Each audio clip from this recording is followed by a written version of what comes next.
আসসালামু আলাইকুম। কেমন আছেন সবাই আপনারা? আশা করি ভালো আছেন। একটু আপনারা জানাবেন যে আমাকে শুনতে পাচ্ছেন কিনা এবং স্ক্রিনে লেখা দেখা যাচ্ছে কিনা। আর আমার এখান থেকে মোটামুটি সব ঠিক আছে, তারপরেও আপনারা একটু রেসপন্স করলে ভালো হয় আর কি। আর ওয়ালাইকুম আসসালাম। আপনারা জানেন আমরা আগে একটা ক্লাস নিলাম গত পরশুদিন। সেই ক্লাসে আমরা বেসিক্যালি বিসিএস প্রিলিমিনারি ইংরেজি সিলেবাসটা আছে সেটাই মূলত আমরা শুরু করেছি আর কি। এবং সেখান থেকে আমরা যে টপিকটা নিয়ে আলোচনা শুরু করেছি সেটা হচ্ছে ক্লজ। আপনারা থাম্বনেলে দেখতে পাচ্ছেন হয়তো যে ক্লজ নিয়ে আমরা আলোচনা শুরু করছি এবং সেটার একটা ধাপ আমরা কভার করেছি। যদি বলি যে একদম বেসিক কিছু কনসেপ্ট আছে ক্লজের উপর, ক্লজ কি আসলে, কিভাবে আমরা বুঝবো যে কোনটা ক্লজ, এই বিষয়গুলো মানে খুবই বেসিক কিছু কথাবার্তা আমরা গত ক্লাসে কভার করেছি। আর আজকে যে পার্টটা আমরা আলোচনা করব সেটা মানে একটু অ্যাডভান্স লেভেলের এবং এই পার্টটা থেকেই প্রশ্ন বেশি আসে, যদিও আমরা বেসিকটাও ছাড়ি নাই, কারণ একদম শূন্য থেকে আমরা ভালো করে বুঝি এই জন্য। তবে আজকের ক্লাসটা ইম্পর্টেন্ট, কারণ আজকের ক্লাসে যে পার্টটা নিয়ে কথা বলবো সেখান থেকে প্রশ্নের সম্ভাবনা বেশি। আরেকটা কথা বলে শুরু করি, সেটা হচ্ছে আজকে যে ক্লাসটা চেয়েছিলাম আমাদের পেজ থেকে নেওয়ার, কিন্তু আলটিমেটলি কিছু সমস্যার কারণে পেজ থেকে আর নিলাম না, আপনাদের জন্যই থাকলো আর কি। অর্থাৎ এটা পাবলিক করার চেষ্টা করেছিলাম যে পাবলিক করা যায় কিনা, কিন্তু আলটিমেটলি পরবর্তীতে ভাবলাম না, ঠিক আছে পাবলিক করার দরকার নেই, আপনারা যারা আছেন এখানে তারাই দেখেন আর কি। তো ঠিক আছে, অনেকেই বলছেন ক্লিয়ার আছে, তাহলে আমরা আলোচনা শুরু করে দিই। আমাদের স্ক্রিনে যেখান থেকে দেখতে পাচ্ছেন, আমি কিছুক্ষণের জন্য আমাকে একটু ছোটই করে দিলাম, প্রয়োজনে একটু ছোট করে দিই আর কি। দেখেন স্ক্রিনে যে দেখতে পাচ্ছেন যে আমরা লিখেছি যে সাবঅর্ডিনেট ক্লজকে আবার 3 ভাগে ভাগ করা যায়। আমরা এই জায়গা থেকে আলোচনাটা শুরু করব। হ্যাঁ, সাবঅর্ডিনেট ক্লজকে আমরা যে বলেছি যে সাবঅর্ডিনেট ক্লজকে বিস্তারিত আলোচনা করব। সাবঅর্ডিনেট ক্লজকে আমরা 3 ভাগে ভাগ করি, এটা আমরা গত ক্লাসে জেনেছি এবং 3টা ভাগের নামও আমরা জেনেছি। আমাদের মূল আলোচনা এখন এই 3টা ভাগকে বিশ্লেষণ করা, বা এই 3টা ভাগ যেমন আমরা তো সাবঅর্ডিনেট ক্লজ পর্যন্ত চিনে আসছি যে কোনটা সাবঅর্ডিনেট ক্লজ। তো আজকে আমরা এর মধ্যে নাউন ক্লজ কোনটা, বা নাউন ক্লজ কীভাবে হলো, বা এই যে অ্যাডজেক্টিভ ক্লজ কীভাবে হলো, অ্যাডভার্বিয়াল ক্লজ কীভাবে হলো, এইগুলো একটু বোঝার চেষ্টা করব। এবং আলটিমেটলি পরীক্ষা কিন্তু এই 3টা জায়গা থেকেই প্রশ্ন বেশি হয়। তো আমার মনে হয় আপনারা আমার সাথে থাকবেন। আমরা আজকে চেষ্টা করব 1 থেকে 1 ঘন্টা ক্লাসে থাকার। আজকে একটু পার্ট একটু বড়ো, সুতরাং একটু সময় লাগতে পারে। যাই হোক, দেখেন আমাদের এখানে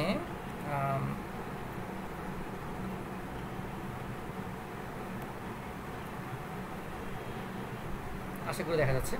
তো এই হচ্ছে নাউন ক্লজ। তো নাউন ক্লজটা আমরা মূলত বিভিন্নভাবে বাক্যে ব্যবহার হতে দেখি আর কি। তো আমাদের আসলে বুঝতে হবে, যেমন এটা মনে রাখেন আবার যে নাউন ক্লজ কিন্তু একটা সাবঅর্ডিনেট ক্লজ, ঠিক আছে। আবার সাবঅর্ডিনেট ক্লজ কিন্তু একটা ডিপেন্ডেন্ট ক্লজ, এগুলো কিন্তু ভুলে যাওয়া যাবে না, ঠিক আছে। এগুলো আমরা গত ক্লাসে আলোচনা করেছি, একটু সামারি করে দিলাম আর কি, যে নাউন ক্লজটা কোত্থেকে আসছে, সাবঅর্ডিনেট ক্লজ থেকে নাউন ক্লজটা আসছে। আবার সাবঅর্ডিনেট ক্লজটা কোত্থেকে আসছে, সেটা একটা ডিপেন্ডেন্ট ক্লজ থেকে আসে। মানে ডিপেন্ডেন্ট ক্লজগুলোকে আমরা 3 ভাগে ভাগ করেছিলাম গত পরশুদিনের ক্লাসটা দেখে নেবেন আশা করি, তাহলে বুঝতে পারবেন। আর আজকে যারা নতুন তারা যা সেখান থেকে বুঝেন যে নাউন ক্লজটা আসলে কি। আমরা নাউন ক্লজ দেখেন এখানে লিখছি যে নাউন ক্লজ মূলত একটি বাক্যের সাবজেক্টিভ অথবা অবজেক্টিভ পার্ট হিসেবে ব্যবহৃত হয়। মানে একটা সেন্টেন্সে আপনি ধরেন, আমি যদি বলি যে কামাল, ধরেন একটা বাক্য লিখলাম যে কামাল ইজ গোয়িং, হ্যাঁ এরকম বললাম। এখন দেখেন আমি যদি এখানে বলি কামাল, এখানে সাবজেক্ট, তাই তো। বা আমি আরেকটু সহজ বাক্য লিখি, মানে আরেকটু একটা ভালো একটা বাক্য লিখি যাতে করে এটা সাবজেক্টিভ এবং অবজেক্ট দুটো পার্টি কাভার করে। ধরেন বললাম কামাল ইজ হেল্পিং, মানে একটা ট্রান্সিটিভ ভার্ব দিয়ে করি, কামাল ইজ হেল্পিং জামাল, হ্যাঁ ফর এক্সাম্পল এরকম লিখলাম। তো আমি একটু আমার চেহারাটা একটু হাইড করে দিই, তাতে করে আপনাদের আমার আসলে বোর্ডের লেখা দেখতে সুবিধা হবে, এটা না থাকাই ভালো। আশা করি এখন দেখতে পাচ্ছেন। তাহলে বলা হচ্ছে কামাল ইজ হেল্পিং জামাল, এই তো জামাল হচ্ছে এখানে অবজেক্ট, কামাল হচ্ছে এখানে সাবজেক্ট, এটা সবাই বুঝেন। এখন দেখেন আমি যদি বলি যে একটা নাউন ক্লজ একটা বাক্যে সাবজেক্টিভ বলা হচ্ছিল, সাবজেক্টিভ অথবা অবজেক্টিভ পার্ট হিসেবে ব্যবহৃত হয়, বা আপনি যদি এরকম চিন্তা করেন যে একটা নাউন ক্লজ একটা বাক্যে সাবজেক্ট বা অবজেক্ট হয়, ব্যাপারটা এরকম চিন্তা করেন, তাহলে আমি এই কামালকে আমি কি বলবো, এটা সাবজেক্ট কিন্তু এটা শুধু নাউন, তাই না। আবারই দেখেন এই জামাল এখানে অবজেক্ট কিন্তু এটা শুধু নাউন। বাট আমার শুধু নাউন হইলেও হবে না, আমার লাগবে নাউন ক্লজ, আমার লাগবে নাউন ক্লজ। ব্যাপারটা ক্লিয়ার হলো কিনা, মানে এইটুকু ক্লিয়ার কিনা যে আমার তো শুধু এখানে ক্লজ হতে গেলে তো শুধু সাবজেক্ট নাউন হলেই হবে না। নাউন এবং নাউন ক্লজের মধ্যে ডিফারেন্স কোথায়? নাউন হচ্ছে একটা ওয়ার্ড দিয়েও নাউন হয়, যেমন এই যে কামাল একটা ওয়ার্ড নাউন, মানে একটা ওয়ার্ড দিয়েই নাউন হয় বেসিক্যালি, মানে একটা ওয়ার্ডকে আমরা এটা নাম বাচক বলে নাউন বলি। কিন্তু নাউন ক্লজের ব্যাপারটা কি, বা আমরা যদি বলি ক্লজ আসলে ব্যাপারটা কি। ক্লজ আমরা গত ক্লাসে বুঝে আসছি, গত পরশুদিনের ক্লাসে, যে ক্লজ হইতে গেলে একটা সেন্টেন্স লাগবে বা একটা ফাইনিট ভার্ব যুক্ত একটা সেন্টেন্স লাগবে। আপনি একটা সেন্টেন্স লাগবে বলতে পারেন, বা আপনি বলতে পারেন যে ফাইনিট ভার্ব যুক্ত অংশ লাগবে, বা আমরা ধরে নিই একটা সেন্টেন্স লাগবে। তাহলে এখন আমার যেটা করতে হবে, এই কামালের জায়গায় আমার একটা সেন্টেন্স তৈরি করতে হবে। দেখেন এই সব কিন্তু ঠিক থাকবে, এই যে ইজ হেল্পিং, তারপরে জামাল, এগুলো সব ঠিক থাকবে। শুধু আমার কি করতে হবে, আমি যে কামাল লিখছিলাম শুরুতে, এই কামালের জায়গায় এই জায়গাতে আমার এখন একটা সেন্টেন্স বিল্ড আপ করতে হবে, ক্লজ যুক্ত করতে হবে। আমি এইভাবে চিন্তা করতে পারি, যে এরকম চিন্তা করতে পারি, দেখেন দ্যাট কামাল, তারপরে বললাম ধরেন ইজ হেল্পিং জামাল, মানে এটাই রাখলাম যে that Kamal is helping Jamal, তারপরে বললাম এখানে যে ইজ নোন টু অল।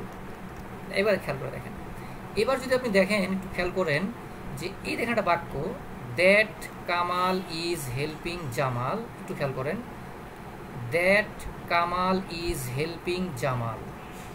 এইবার তাকান একটু দিকে, এটা একটা পুরো সেন্টেন্স। দেখেন আরও ভালো বুঝবেন, একটু পরে আমরা এক্সাম্পলে যাবো, আরও ভালো বুঝবেন, বাট আমি জাস্ট একটা মানে আইস ব্রেকিংটা করে নিই। আবার দেখেন ইজ নোন, এটাও কিন্তু একটা ফাইনিট ভার্ব, বা আপনি বলতে পারেন যে এখানে আলটিমেটলি ইজ একটা বিভার্ব, নোন হচ্ছে এখানে প্রিন্সিপাল ভার্ব। তার মানে আলটিমেটলি আমার এই জায়গায় একটা, মানে এই যে ভার্বটা ইজ নোন, এটা সাবজেক্টকে। আপনি যদি বলেন শুধু কামাল, হবে না কিন্তু। এই ইজ নোনের সাবজেক্টকে, শুধু কামাল কিন্তু না। ইজ নোনের সাবজেক্ট দ্যাট থেকে শুরু করে জামাল পর্যন্ত পুরো পার্টটাই, মানে এইবার আলটিমেটলি শুধু কামাল দিয়ে একটা নাউন, একটা ওয়ার্ড দিয়ে নাউন হয়ে কিন্তু সাবজেক্ট হয়নি। আমি যদি আপনাকে প্রশ্ন করি ইজ নোনের সাবজেক্টিভ পার্ট কোনটা, মানে সাবজেক্ট বলতে সাবজেক্টিভ পার্ট কোনটা, আপনি নিশ্চয়ই বলবেন না যে ইজ নোনের সাবজেক্ট কামাল। তাহলে ব্যাপারটা এরকম হইতো যে Kamal is known to all. যদি কামাল এই ইজ নোনের সাবজেক্ট হইতো, তাহলে এখানে যদি কামাল বসাইতাম, তাহলে কি অর্থ হইতো, Kamal is known to all, মানে কামালকে সবাই চেনে এরকম। কিন্তু আসলে কিন্তু এখানে কামাল সাবজেক্ট না, বরং কামাল যে জামালকে হেল্প করতেছে এইটা সবার কাছেই জানে।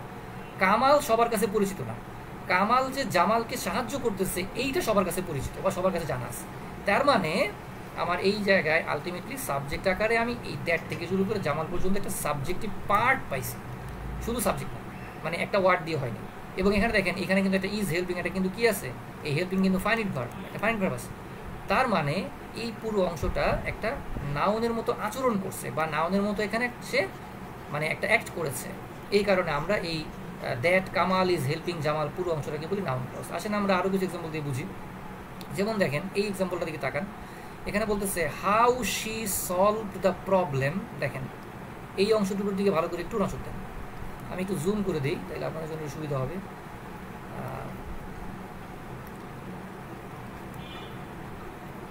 আচ্ছা দেখেন,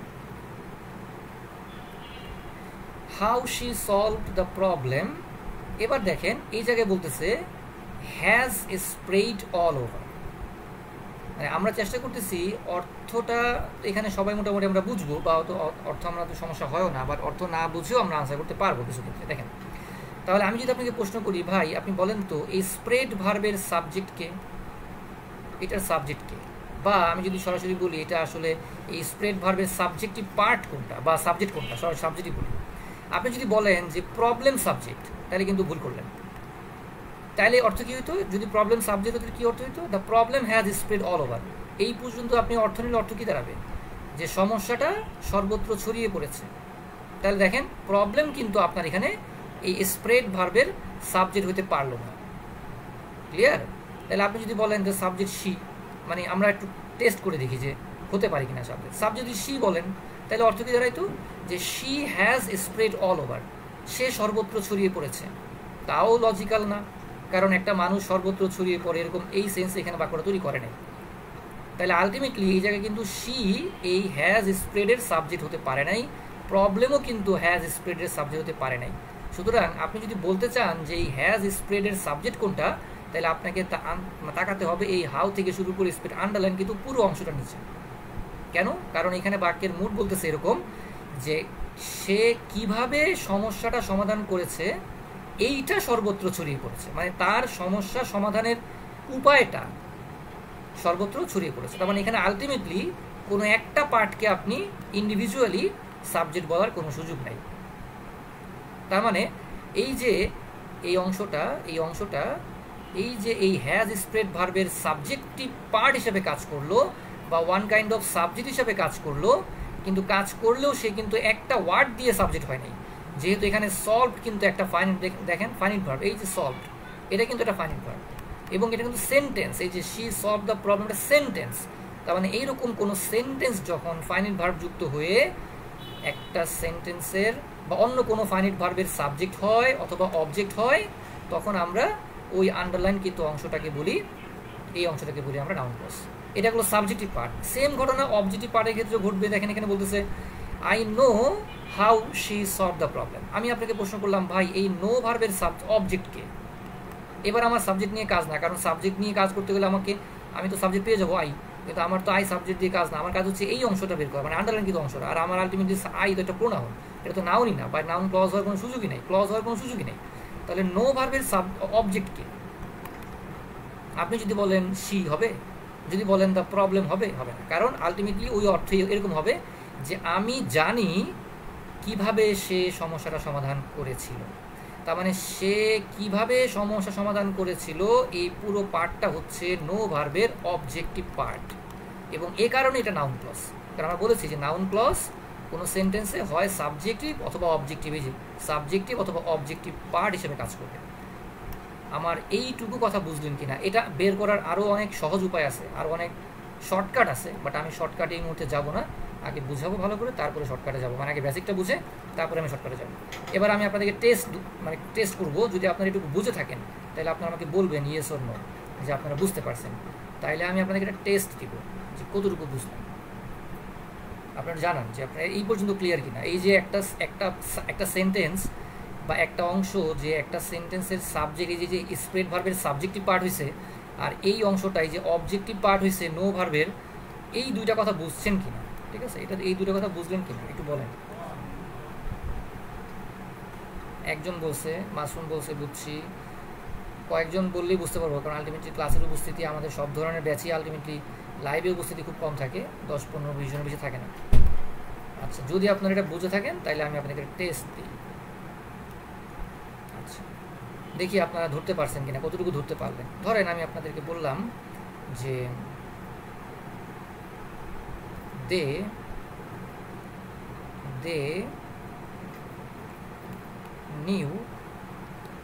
knew the place, তারপরে বললাম, আচ্ছা প্লেস না দিয়ে আমরা they knew the way, তারপরে বললাম how she solved the problem। আপনাদের জন্য প্রশ্ন হইল, এই যে হাউ থেকে শুরু করে এই শি সলভ দ্য প্রবলেম এই পর্যন্ত, আপনার জন্য প্রশ্নটা ভালো করে বুঝেন, এই পর্যন্ত এটা কি নাউন ক্লজ হবে নাকি হবে না, এইটা প্রশ্ন। Yes or no. আমি অন্য কোনো ক্লজে যাচ্ছি না, আমি চেষ্টা করতেছি বুঝার যে আপনি নাউন ক্লজটা ধরতে পারছেন। দেখেন বলেন, এই যে এই অংশটা হাউ থেকে শুরু করে প্রবলেম পর্যন্ত নাউন ক্লজ হয়েছে না হয় না? Yes or no.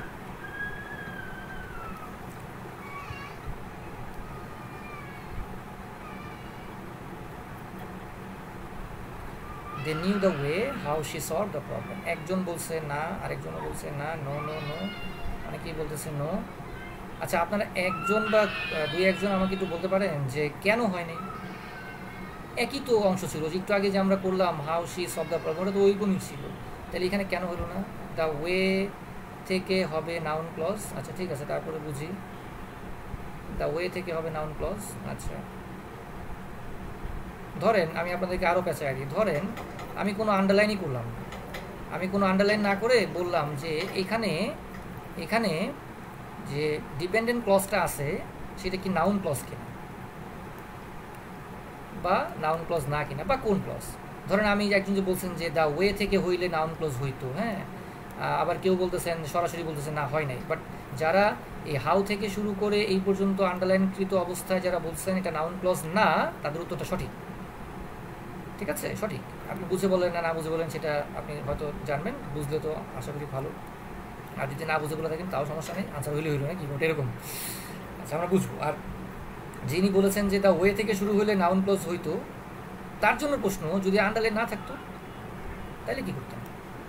তখন তো ঝামেলায় পড়ে যেত। সমস্যাটা কি বুঝছেন? আচ্ছা, তাহলে আমরা বলি, দেখেন আমরা হাউ থেকে শুরু করে যে আন্ডারলাইনটা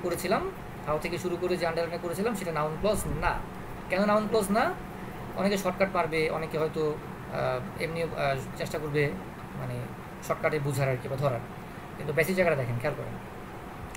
এইখান থেকে পুরো বাক্যটা অর্থ আপনি পারেন, এই জন্য হয়তো আপনার কাছে ব্যাপারটা ইজি। কিন্তু এমন এমন বাক্য থাকে যেখানে আপনি আলটিমেটলি অর্থ বুঝবেন না, তখন আপনাকে আলটিমেটলি মানে অর্থ হয়তো নাও বুঝতে পারেন, তখন কিন্তু আপনাকে স্ট্রাকচার অনুযায়ী আগাতে হবে। দেখেন, প্রথম প্রশ্ন হচ্ছে এই যে ভার্ব আছে একটা আমার, এই যে নিউ, এইটার অবজেক্ট কে বা অবজেক্টিভ পার্ট আদৌ কে, মানে এই নিউ এর অবজেক্ট কে? আমি যদি বলি যে তারা কি জেনেছিল, উত্তর আসবে দ্য ওয়ে, উপায়টা জেনেছিল। মানে এই নিউ এর কিন্তু অবজেক্ট দেওয়া আছে, তাই না? তার মানে আলটিমেটলি যেহেতু আমার অবজেক্ট নিউ এর পরে দেওয়া আছে, সুতরাং এই জায়গায় আমি হাউ থেকে শুরু করে বাকি অংশটা আলটিমেটলি এটা মানে প্রাথমিক সেন্সে, মানে ইনিশিয়াল সেন্সে আপনি বলতে পারেন যেহেতু এখানে অবজেক্ট দেওয়া আছে, সুতরাং এই অংশটা আলটিমেটলি নাউন ক্লজ হবে না, এটার সম্ভাবনাই বেশি। এটা কিন্তু এমন না যে নাউন ক্লজ হবে না, এটা 100% সেটাও বলা যাবে না, মানে হবে না, এটা পসিবিলিটি বেশি। আচ্ছা, এটা একটা মানে ক্লু দিলাম আর কি ধরার জন্য। আর সবচেয়ে ভালো ব্যাপারটা হচ্ছে, যেটা অনেকে তো বুঝতে পারছেন, সেটা হচ্ছে দ্য ওয়েটা হচ্ছে একটা নাউন এবং হাউ এখানে একটা রিলেটিভ প্রোনাউন। মানে এই হাউ এর সাথে ওয়ের একটা সম্পর্ক আছে, মানে ওয়ে যেটা সেটাই হাউ, বা হাউ যেটা সেটাই ওয়ে। যখন কোনো নাউন বা প্রোনাউনের ঠিক সাথে, মানে ঠিক তার পরেই এরকম একটা রিলেটিভ প্রোনাউন থাকে এবং ওই নাউন বা ওই রিলেটিভ প্রোনাউনের মাঝে অবশ্যই সম্পর্ক থাকবে, তাহলে এরকম জায়গায় এই ক্লজগুলোকে আমরা বলি অ্যাডজেক্টিভ ক্লজ। এটা আরও সামনে আলোচনা করলে আপনি বুঝবেন, বাট এই জায়গায় যারা আনসারটা বুঝতে পেরেছেন তার জন্য বললাম যে তারা হয়তো এটা ভেবে বলেছেন যে হ্যাঁ এটা অ্যাডজেক্টিভ ক্লজ, নাউন ক্লজ না। আলটিমেটলি এটা এই নাউন বা এই ওয়ে একটা নাউন, আর হাউ হচ্ছে এটা রিলেটিভ প্রোনাউন। এবং যখনই কোনো নাউন ঠিক তার সাথে রিলেটিভ প্রোনাউন ব্যবহৃত হয়, তখন কিন্তু সেটাকে আমরা কি বলি, এই ক্লজটাকে আমরা অ্যাডজেক্টিভ ক্লজ বলি।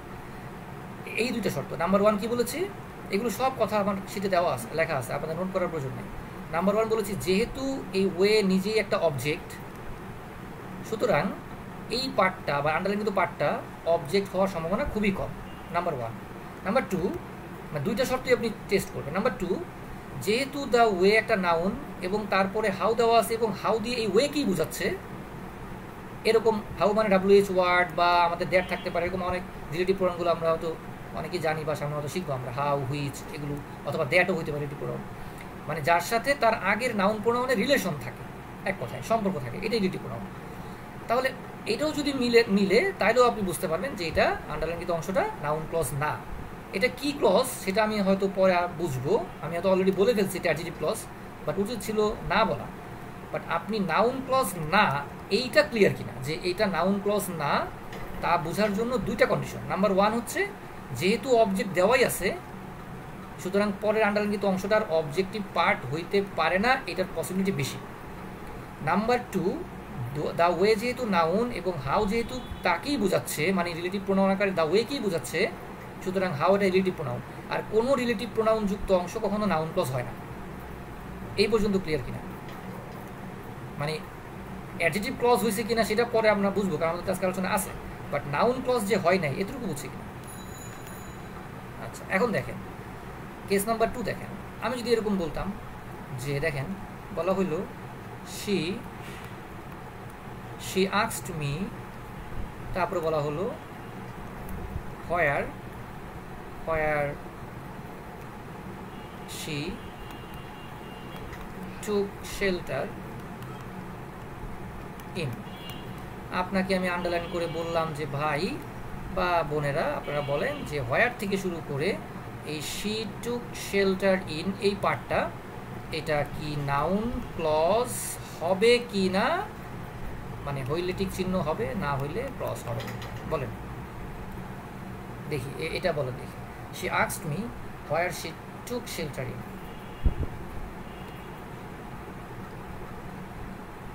নুসরাত আলম ভুইয়া বলতেছে ইয়েস। ইয়েস মানে কি বুঝছেন, এটার উত্তর দেন। এটা আমি একটা কাজ করি, এটা 2 নাম্বার একটা মানে একটা প্রবলেম দিলাম আপনারা, এটা 2 নাম্বার প্রবলেম দিলাম, যেটা 2 দিয়ে বলবেন, যে 2 লিখে বলবেন যে ইয়েস বা ওয়াই লেখেন, 2 ওয়াই, বুঝবো আমি 2 নাম্বারটা ইয়েস। ইয়েস মানে হচ্ছে নাউন ক্লজ হবে, আর যদি না হয় তাহলে লিখবেন 2 নো বা ক্রস হবে না, এরকম একটা শর্টকাটে মারেন নো।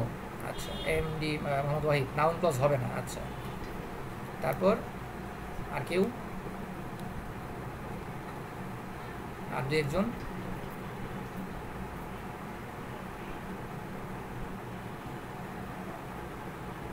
দুই নো মানে নাউন ক্লজ হবে না। ওকে ঠিক আছে। আর তার মানে মানে কি বলতেছে, নাউন ক্লজ হবে না, তার মানে আপনারা বুঝতে পারছেন। একজন বলতেছে, রবিন রেজা বলতেছে 2 ক্রস মানে নাউন ক্লজ না। ও আচ্ছা ঠিক আছে, তার মানে সবাই, ও আচ্ছা একজন পাওয়া গেছে, ভিন্ন ভিন্ন মতাদর্শের একজন পাওয়া গেছে, উম্মে তাবাসসুম 2 নাম্বার দিয়ে সে বলছে ইয়েস হবে, মানে সে স্রোতের প্রতিকূলে হাঁটছে। ঠিক আছে, সো আই লাইক ইট, যে স্রোতের প্রতিকূলে হাঁটার সাহস রাখতে হয়। যাই হোক, তো আর কেউ কেউ তো দিবেন। আচ্ছা ঠিক আছে, আমরা ব্যাখ্যা দিয়ে দিই, কারণ আমাদের আসলে সামনে আগাতে হবে। তো যারা এখানে বলেছেন এটা নাউন ক্লজ না, তারা সবাই ভুল। ঠিক আছে, সবাই ভুল, এটা noun clause, absolutely noun clause. দেখেন, আসেন বুঝি কেমন নাউন ক্লজ, দেখেন খেয়াল করেন।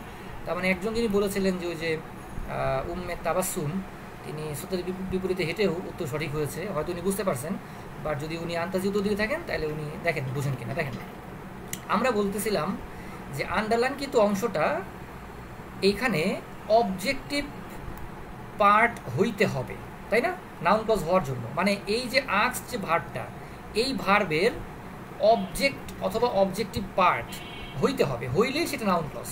ক্লিয়ার ব্যাপারটা? এটা তো সহজ কথা ছিল। এখানে তো আর আমি সাবজেক্টিভ পার্ট নিয়ে কথা বলতে পারবো না, কারণ সাবজেক্ট আলটিমেটলি কিন্তু শুরুতে থাকে, এটা তো পরের দিকে আসবে। মানে আলটিমেটলি আমার এই আন্ডারলাইনকৃত অংশটা আমি যদি প্রমাণ করতে পারি এটা হচ্ছে এই আস্কড ভার্বের অবজেক্টিভ পার্ট, তাইলেই আমি বলতে পারবো নাউন ক্লজ। এইটুকু তো বোঝা গেল। এখন আসেন আমরা চেষ্টা করি এটা বোঝার যে এই হোয়ার শি টুক শেল্টার ইন এই অংশটা আস্কড ভার্বের অবজেক্ট বা অবজেক্টিভ পার্ট হয়েছে কিনা। আপনারা যারা উত্তর দিয়েছেন নাউন ক্লজ না, তারা অনেকেই তাকাইছেন হচ্ছে মিয়ের দিকে। মিয়ের দিকে তাকাইয়া ভাবছেন, আগে যে আমি বলছিলাম একটু আগে যে ওই যে দ্য ওয়ে একটা অবজেক্ট দেওয়া আছে, এই কারণে দেখেন আমি কিন্তু তখন বলেছিলাম যে এই মিও কিন্তু আস্কড ভার্বের অবজেক্ট। তার মানে এই আস্কড ভার্বের একটা অবজেক্ট অলরেডি দেওয়া আছে। আমি কিন্তু এটাকে বলেছিলাম যে একটা অবজেক্ট যদি দেওয়া থাকে তাহলে পরবর্তী অংশটা অবজেক্টিভ পার্ট হইতে পারে না, এইটা কিন্তু নিশ্চিত না, এটার পসিবিলিটি বেশি। কিন্তু তার মানে আমি কিন্তু বলি নাই যে 100%ই এটা অবজেক্টিভ হবে না, এটা কিন্তু বলিনি। আমি কিন্তু এই কথাটা ক্লিয়ার করছিলাম যে এই মি অলরেডি আস্কডের অবজেক্ট হওয়ার পরেও এই হোয়ার থেকে শুরু করেন পর্যন্ত এই অংশটা এটা অবজেক্টিভ পার্ট হইতে পারে না, এটার পসিবিলিটি বেশি। দ্যাট ডাজেন্ট মিন যে এটা অবজেক্ট হইবেই না কখনো, এমনটা না। এই প্যাচটা বুঝলেন কিনা? এখন আমরা দেখেন, আমি যদি বলতাম আপনাকে এরকম যে শি দেখেন, she gave me a pen, এই বাক্যটা ভালো করে বোঝার চেষ্টা করেন। She gave me a pen. আমি যদি আপনাকে প্রশ্ন করতাম, ভাই এখানে কয়টা অবজেক্ট আছে, মানে অবজেক্ট পাওয়া যায় কীভাবে, এটা নোট করে রাখতে পারেন। অবজেক্ট পাওয়া যায় এই যে ফাইনাইট ভার্বটা, এই যে গ্যাপ ভার্বটা, এটাকে বা এই যে আক্স ভার্ব, এটাকে আমরা সাধারণত কি বা কাকে দিয়ে প্রশ্ন করলে অবজেক্ট পাবো।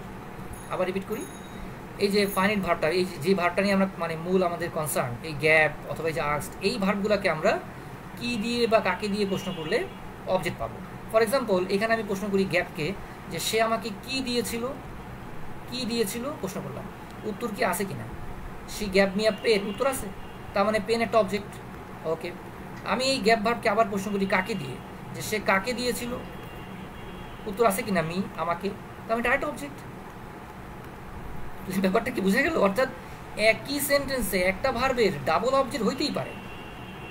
এই ক্ষেত্রে আমরা এই পেনটাকে বলি প্রাইম অবজেক্ট বা মুখ্য অবজেক্ট, আর এই বা এটাকে বলি আমরা সময় ডাইরেক্ট অবজেক্ট, আর এই মিকে বলি আমরা ইনডাইরেক্ট অবজেক্ট। এগুলো আপনাদের আসলে জানার প্রয়োজন নেই, সামনে আস্তে আস্তে জানবেন। বাট আমার বোঝা উচিত যে আলটিমেটলি এখানে দুইটা অবজেক্ট আছে কিনা। অবজেক্ট পাওয়ার জন্য আমাকে প্রশ্ন করতে হবে কি বা কাকে দিয়ে, এবং প্রয়োজনে দুইটা দিয়ে প্রশ্ন করতে হবে। যেমন এখানে আমি দুইটা দিয়ে প্রশ্ন করছি, গ্যাপ ভার্বকে একবার প্রশ্ন করেছি কি দিয়ে, একবার প্রশ্ন করেছি কাকে দিয়ে, দুইটা দিয়ে প্রশ্ন করেছি, দুইটা উত্তরই পাওয়া গেছে। দ্যাট মিনস এখানে মিও একটা অবজেক্ট, এখানে পেনও একটা অবজেক্ট। তাইলে আমি বুঝতে পারলাম যে একটা ভার্বের ডাবল অবজেক্ট হতে পারে।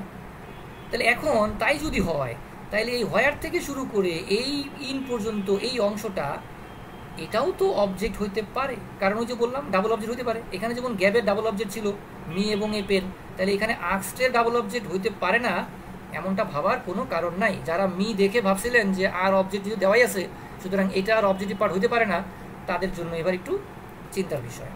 দেখেন আপনি প্রশ্ন করেন তো সে আমাকে কি জিজ্ঞেস করেছিল, দেখেন তো উত্তর পান কিনা। কি দিয়ে প্রশ্ন করেন সে আমাকে কি জিজ্ঞেস করেছিল, উত্তর আছে কিনা দেখেন। বলতেছে শি আস্কড মি, সে আমাকে জিজ্ঞেস করেছিল হোয়ার শি টুক শেল্টার ইন, সে কোথায় আশ্রয় নিবে। তাহলে উত্তর তো আছে কি এর। আপনিও তো বলবেন যে স্যার কি এর উত্তর তো এক কথায় আসে নাই, সেটা অন্য কথা, এক কথা তো আসবে না, কারণ ক্লজ তো আর একটা ওয়ার্ড দিয়ে হয় না, এটাকে বলে আসছে। এখানে যেমন এক কথায় আসছে সে কি দিয়েছিল, উত্তর আসছে পেন। এটা ডাইরেক্ট অবজেক্ট এবং এটা একটা মানে একটা ওয়ার্ড দিয়ে একটা নাউন দিয়ে একটা অবজেক্ট হয়েছে, কিন্তু ক্লজ তো আর একটা ওয়ার্ড ব্যাকগ্রাউন্ড দিয়ে হবে না। ক্লজ হতে গেলে তো একটা মিনিমাম কি লাগবে, একটা সেন্টেন্স লাগবে, যেমন এই যে শি টুক শেল্টার, মানে পুরো একটা বাক্য হইতে হবে। তাহলে আমার কি কোশ্চেনের উত্তরে এই পার্টটা পাওয়া যাচ্ছে, দ্যাট মিনস এটা অবশ্যই অবজেক্টের মতো কাজ করেছে, ঠিক আছে। আবার কাকে সে আমাকে কাকে জিজ্ঞেস করেছিল, আমাকে, এটা অবজেক্ট। এটা নিয়ে আমাদের চিন্তার কারণ নেই, কারণ এটা আলটিমেটলি আমার এটা ক্লজ হওয়ার কোনো চান্সই নেই। এই এক্সাম্পলটা কি বুঝতে পারছেন ভাই বোনেরা, একটু বলেন। আপনার কাছে জটিল মনে হচ্ছে? অথই নীলিমা জটিল মনে হচ্ছে এখনো? আপনার কাছে জটিল মনে হয়? যদি আপনার কাছে বা আপনাদের কাছে জটিল মনে হয় তাহলে আমি মনে করি আমার সমস্যা আছে, বুঝাইতে পারলাম না, তাই আমি আবার ট্রাই করবো, কোনো সমস্যা নেই। প্রয়োজনে আমি একটা ক্লাসে শুধু নাউন ক্লাসই বুঝাবো, নাউন ক্লজই বুঝাবো। কারণ এইটা যদি জটিল মনে করেন তাহলে দুইটা ঘটনা এখানে ঘটতে পারে। এক, আপনি আমার আগের ক্লাসটা দেখেন নাই, ঠিক আছে, মানে প্রথম পার্টটা দেখেন নাই, কারণ ওখানে কিছু বেসিক কথাবার্তা ছিল। দুই, আমি আপনাকে বুঝাতে পারি না। আমি ধরে নিলাম আপনি আমার গত ক্লাসটা দেখেছেন, ঠিক আছে। ইভেন কি গত ক্লাস যদি নাও দেখেন তবুও আমি এই পর্যন্ত যতটুকু আলোচনা করেছি ততটুকু থেকে আপনি বুঝতে মানে আপনি না বুঝে উপায় নেই, ঠিক আছে। কিন্তু যদি সেটা না বুঝেন তাহলে দায়টা আমার, এবং আমি বোঝাতে পারি নাই বলি আমি মনে করবো আমি আবার বোঝাবো। এটা আমার দায় নিয়ে আমি বসে থাকবো না, আমি দায় নিয়ে প্রয়োজনে আমি বললামই তো, প্রয়োজনে আগামী আরও 40 মিনিট আমি শুধু নাউন ক্লজই বোঝাবো, তারপরেও আমি 100% ক্লিয়ার হওয়ার পর আমি এটা ছাড়বো। তাহলে অথই নীলিমা বলছেন এখন বুঝতে পারছেন, এখনও কি আপনার কাছে জটিল মনে হচ্ছে? মানে এই এক্সাম্পল দুটো যখন আমি দিলাম যে she asked me where she took shelter in, বা যে বললাম she gave me a pen, এই উদাহরণগুলো দিয়ে যে বুঝালাম, এইটা কি ক্লিয়ার হইল?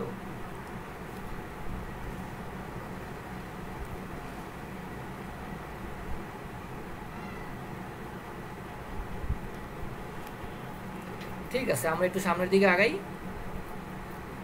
না বুঝতে পারলে সমস্যা নাই, অনেক এক্সাম্পল দেওয়া আছে, আপনারা ধরতে পারবেন। তাহলে আমরা একটা নাউন ক্লজের সাবজেক্টিভ পার্ট আলোচনা করলাম, অবজেক্টিভ পার্ট আলোচনা করলাম। এই কথাগুলো এখানে সব লেখা আছে, যা আমি বলছি সব লেখা আছে। আসেন এখন দেখেন, এই যেগুলো আমি অলরেডি আলোচনা করছি, যে I know the way how, সব দ্য প্রবলেমগুলো কথা বলেছি। তারপর দেখেন এই যে বলা হচ্ছে I meet him where he lived. হ্যাঁ, দেখেন এখানে আপনাদের জন্য যদি বলি যে এই যে এক্সাম্পলটা, হ্যাঁ, এই যে I met him where she lived, খেয়াল করে দেখেন এই হোয়ার থেকে শুরু করি পর্যন্ত এই পার্টটা দেখেন, এটা কিন্তু নাউন ক্লজ, এটা কিন্তু নাউন ক্লজ হবে না, নাউন ক্লজ হবে না, ঠিক আছে, খেয়াল করতে হবে, নাউন ক্লজ হবে না।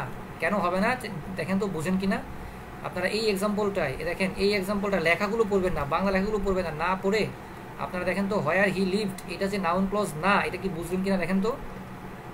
এটা আমি ব্যাখ্যা মানে এখানে দেওয়া আছে লেখায়, তারপর আমি বলবো আপনি একটু মানে বাংলা কথাগুলোর দিকে না তাকাইয়া শুধু এতটুকুর দিকে তাকান, তাকে দেখেন যে হোয়ার হি লিভড এই অংশটা যে নাউন ক্লজ হয় নাই, এটা বুঝলেন কিনা।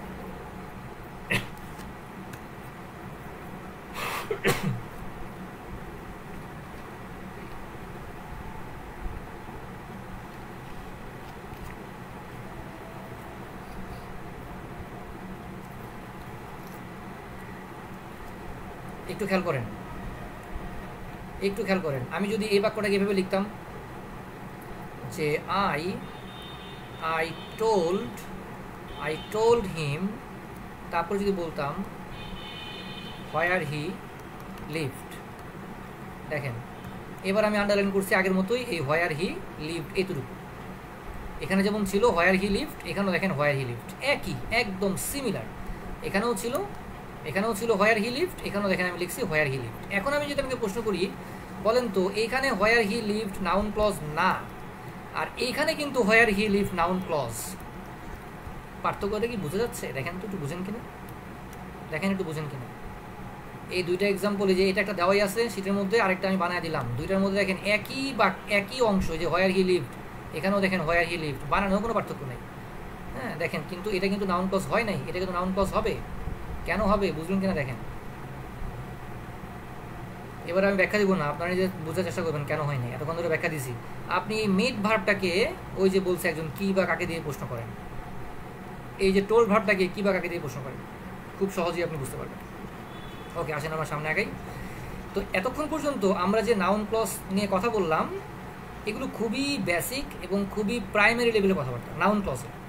তো নাউন ক্লজ সবসময় আপনার জন্য এত সহজভাবে আসবে না, আসতেও পারে, পরীক্ষা হলে এইভাবেই আসছে বিভিন্ন সময়, কিন্তু সবসময় এত সহজভাবে আসবে না।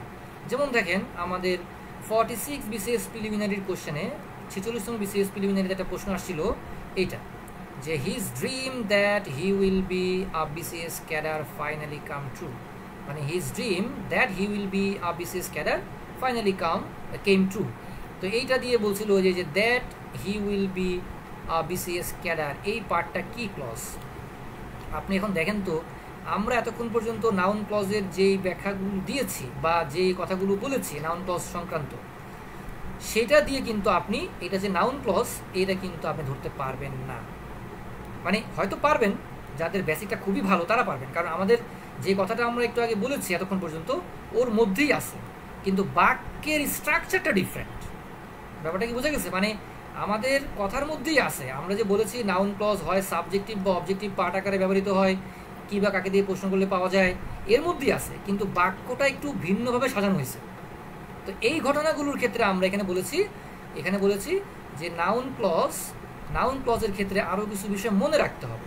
এই মনে রাখার ব্যাপারটা হচ্ছে, আসলে নাউন ক্লজ দিয়ে যখন কোনো বাক্য তৈরি হয়, সেই বাক্যের স্ট্রাকচার সবসময় আমাদের মনের মতো হয় না। এতক্ষণ পর্যন্ত যে আমরা যেমন কী বা কাকে দিয়ে প্রশ্ন করে বের করে ফেলছি সহজেই, বা আমরা অনেকে আন্ডারলাইন করে বের করে ফেলি, ইট দ্বারা রিপ্লেস করে বের করে ফেলি। হ্যাঁ, যেমন আপনি এখানে রিপ্লেস করে তো ইট দ্বারা রিপ্লেস করেন, যে বাক্যটা যে আমরা লিখেছিলাম এখানে, এই যে আই নো দ্য ওয়ে, এই যে এটা I know how she solve the problem, আপনি এখানে এই হাউ শি সলভ দ্য প্রবলেমকে বাদ দিয়ে ইট বসান, ইট বসালে মিলে যাবে আই নো ইট। অনেকে বলে যে ইট দ্বারা রিপ্লেস করলে নাউন ক্লজ হয় শর্টকাট মারার জন্য, কিন্তু আমি মনে করি যে শর্টকাটের থেকে আগে বেসিকটা বুঝেন, সবসময় ইট দিয়ে রিপ্লেস করে পারবেন না আপনি। তো দেখেন আমাদের এই আলোচনাটা খুব গুরুত্বপূর্ণ, যে বাক্যে বা একটা বাক্যকে স্ট্রাকচার ওয়াইজ সাজানোর সময় নাউন ক্লজগুলো বিভিন্ন রূপে আসে। একটা রূপ হচ্ছে নমিনাল দ্যাট দিয়ে, এগুলো আমরা বিস্তারিত বুঝাবো, এখানে লেখা আছে, আমি আলাদা স্লাইডে বুঝাবো। নমিনাল দ্যাট দিয়ে কিছু বাক্য হয়, আমরা এক্সাম্পল দিই বা একটু আলাদা করে বুঝি নমিনাল দ্যাট দিয়ে কি হয়। দেখেন আমরা যদি এরকম বলি যে এরকম যদি বলি, একটা অনুবাদ করে বলি যে বাংলাদেশ যে ধীরে ধীরে উন্নত হচ্ছে,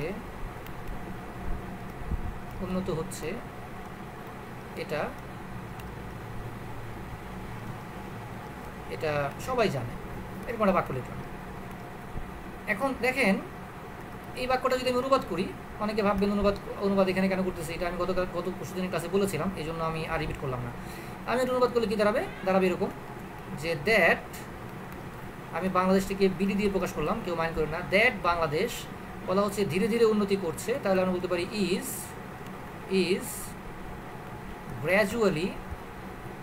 গ্র্যাজুয়ালি, আমি ডেভেলপিং দিয়েই করলাম, ইজ গ্র্যাজুয়ালি ডেভেলপিং, বা আপনি চাইলে অন্য কোনো ওয়ার্ড নিতে পারেন, ইজ গ্র্যাজুয়ালি ডেভেলপিং।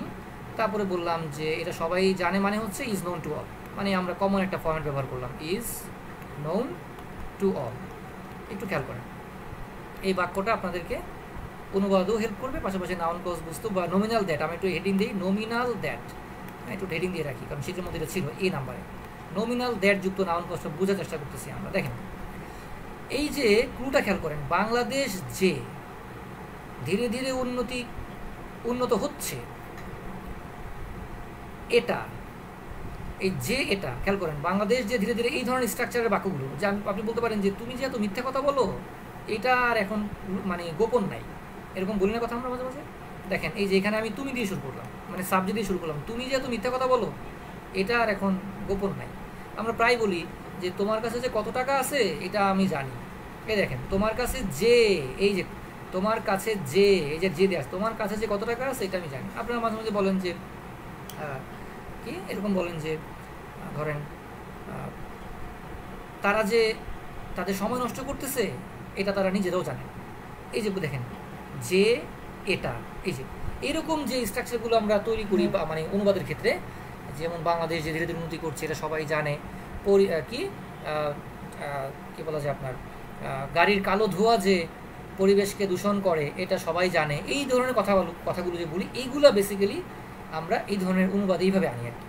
তো এগুলো আমরা আস্তে সামনে আরও জানবো। আপাতত এটুকু বুঝেন এই অংশটা যে আমরা অনুবাদ করেছি, এই যে বাংলাদেশ যে ধীরে ধীরে উন্নত হচ্ছে, তাহলে দ্যাট দিয়ে শুরু করছি, খেয়াল করেন আমি কিন্তু স্টার্টটাই করছি দ্যাট দিয়ে, মানে এই যেটা দিয়ে আমি শুরু করছি দ্যাট, তারপরে আমি বাংলাদেশ বসেছি।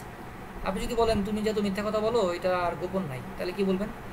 দ্যাট ইউ, তারপরে বাকি অংশ, মানে that you are use to telling lies a lot is not covered up at all, অথবা ইজ নট কি বলা যায় হিডেন ম্যাটার। এই দেখেন এই যে that you, that Bangladesh, that the smoke of vehicles, এই যে এইভাবে স্টার্টটা এইভাবে হয়। তাহলে এইরকম দ্যাট দিয়ে যখন কোনো বাক্য শুরু হয় তখন সেই দ্যাট যুক্ত বাক্যের প্রথম যে অংশটা, মানে দ্যাট থেকে শুরু করে এই অংশটা, that Bangladesh is gradually developing, এই পার্টটা আপনি একটু খেয়াল করে দেখেন যে এই পার্টটা কিন্তু আপনার ইজ নোন ভার্বের সাবজেক্টিভ পার্ট আকারে ব্যবহৃত হচ্ছে। আপনি প্রশ্ন করতে পারেন যে কি সবার কাছে জানা, উত্তর কি আসবে? That Bangladesh is developing gradually বা ইজ গ্রাজুয়ালি ডেভেলপিং। আপনার কি কোশ্চেনের উত্তর কিন্তু এই পার্টটা আসছে। ওই যেটাকে বলেছিলাম কি দিয়ে প্রশ্নগুলো উত্তর পাওয়া যায়, ওইটা পাওয়া গেছে, কিন্তু বাক্যের ধরনটা ডিফারেন্ট। এই কারণে আমরা বলতেছি এটাও নাউন ক্লজ, কিন্তু স্টার্ট হয়েছে দ্যাট দিয়ে, এবং এই ধরনের দ্যাট যুক্ত স্টার্ট হওয়া বাক্যগুলো আমরা বেসিক্যালি এগুলোকে আমরা নমিনাল দ্যাট বলি। দ্যাটটাকে এই নমিনাল দ্যাট দিয়ে যে বাক্যগুলো হয় শুরুতে, এইগুলো নাউন ক্লজ হয়। এটা আপনি স্বতঃসিদ্ধভাবে ধরে নিতে পারেন। কথা কি বোঝা গেল? এবং অনুবাদটাও আপনি এভাবে করতে পারেন। তাহলে আপনারা এইভাবে চেষ্টা করে দেখেন এটা করতে পারেন কি না। যে ধরেন কি নিয়ে লেখা যায়, যে এরকম বলতে পারি যে পদ্মা সেতু যে দেশের জিডিপি, আমি জিডিপিটাকে এতেই লিখলাম, দেশের জিডিপি প্রবৃদ্ধি, আচ্ছা আমরা জিডিপি বাংলায় লিখি, আসলে বাংলিশ এগুলো ঠিক হবে না, দেশের জিডিপি প্রবৃদ্ধি 1.23% বৃদ্ধি করবে, এটা নিশ্চিত। ওকে, তো আপনারা এবার একটু কাইন্ডলি আপনারা আমার হাতে লেখাটা একটু মার্জনা করেন, কারণ আজকে আমি একটু আমার পেনটা একটু ঝামেলা করতেছে, তারপরেও আমি চেষ্টা করতেছি মোটামুটি লেখার আর কি। ওকে, তো পদ্মা সেতু যে দেশের জিডিপি প্রবৃদ্ধি 1.23% বৃদ্ধি করবে এটা নিশ্চিত। এই বাক্যটাকে আপনারা অনুবাদ করেন। ওই অনুবাদ করার স্ট্রাকচারটা কী হবে? নমিনাল দ্যাট দিয়ে শুরু হবে, যেমন এই যে পদ্মা সেতু যে দিয়ে আগে শুরু হবে দ্যাট পদ্মা মাল্টিপারপাস ব্রিজ, বা আপনি শুধু পদ্মা ব্রিজও বলেন, সমস্যা নাই। এরপরে বাকি অংশটা আপনি করেন, এবং করার পরে এই দ্যাট থেকে শুরু করে প্রথম যে পার্টটা এইটা হবে নমিনাল দ্যাট যুক্ত অংশ, এবং এটা হবে নাউন ক্লজ। ক্লিয়ার? দেখেন আপনারা চেষ্টা করেন করার। পদ্মা সেতু যে দেশের জিডিপি প্রবৃদ্ধি 1.23% বৃদ্ধি করবে এটা নিশ্চিত, এই পার্টটা আপনারা অনুবাদ করেন। আমরা আমাদের শিটে নমিনাল দ্যাট আমাদের কাভার হইল, হ্যাঁ, নমিনাল দ্যাট দিয়ে আপনারা অনুবাদও করতে পারবেন ছোটো ছোটো। ওকে, আসেন আমরা যাই। আর কি আছে দেখেন, এই নমিনাল দ্যাট বিভিন্নভাবে আসে। অনেক সময় দেখা যায় যে আমরা নমিনাল দ্যাট দিয়ে বাক্য শুরু করি, যেমন দেখেন এই বাক্যটা দিয়ে খেয়াল করেন যে 46 বিসিএস প্রিলিমিনারিতে, এখানেও কিন্তু এই নমিনাল দ্যাটের কাজই হয়েছে। এই যে বলতেছে that he will be a BCS cadre, এই অংশটা দেখেন, আপনি আগে পরে ভুলে যান, মানে এই যে হিজ ড্রিম ভুলে যান, আপনি এখানে দেখেন that he will be a BCS cadre, সে যে একজন বিসিএস ক্যাডার হবে, বলতেছে ফাইনালি কেম ট্রু, অবশেষে তা সত্য হয়েছে। এখন খেয়াল করেন এই কেম ভার্বটার সাবজেক্টিভ পার্ট আকারে এই দ্যাট যুক্ত অংশটা ব্যবহৃত হয়েছে। এবং এই বাক্যটা বেসিক্যালি কি দিয়ে, দ্যাট দিয়ে শুরু হয়েছে। আপনি এই হিজ ড্রিমটাকে আপনি মনে মনে বাদ দিয়ে দেন, মনে করেন এটা নাই বাক্যে।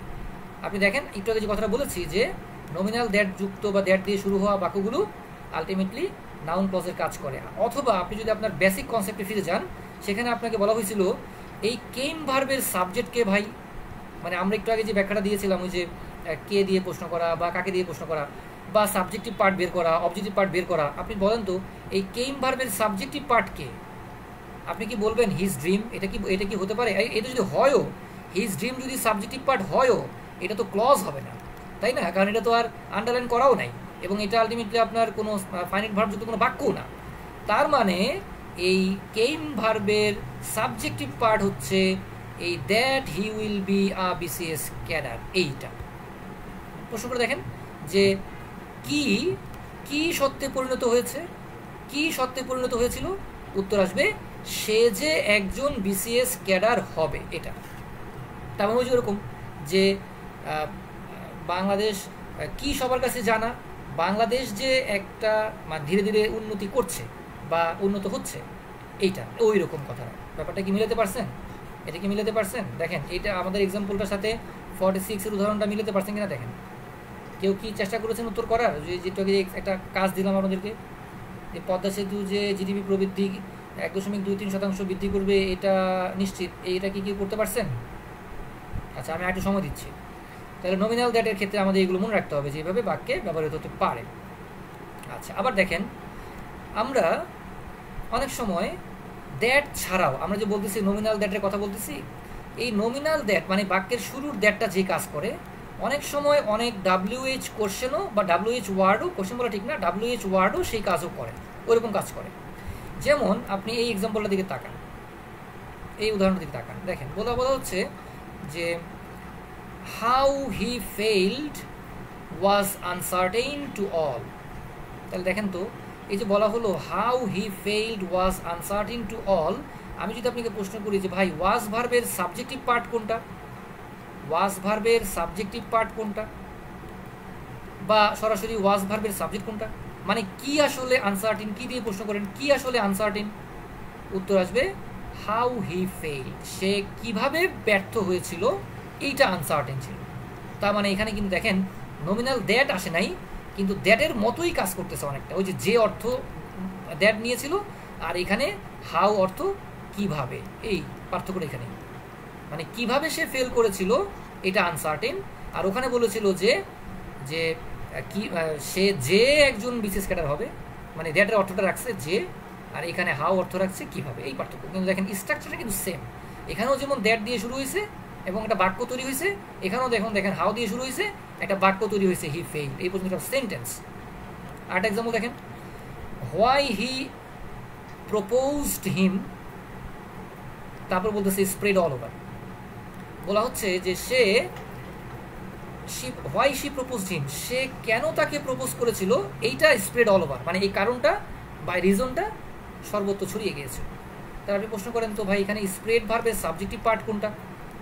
অবশ্যই উত্তর আসবে কি, সে কেন তাকে, মানে হোয়াই দিয়ে প্রশ্ন করলে আমরা আলটিমেটলি কেন দিয়ে আমরা এটাকে বাংলা নিয়ে আসি, কেন সে তাকে প্রপোজ করেছিল, এইটা সর্বত্রই সবাই জেনে গেছে বা সর্বত্র ছড়িয়ে পড়েছে। তার মানে এই যে দেখেন শুধু অর্থটা চেঞ্জ হচ্ছে, কিন্তু স্ট্রাকচারটা কিন্তু কার মতো, ওই নমিনাল দ্যাটের মতো।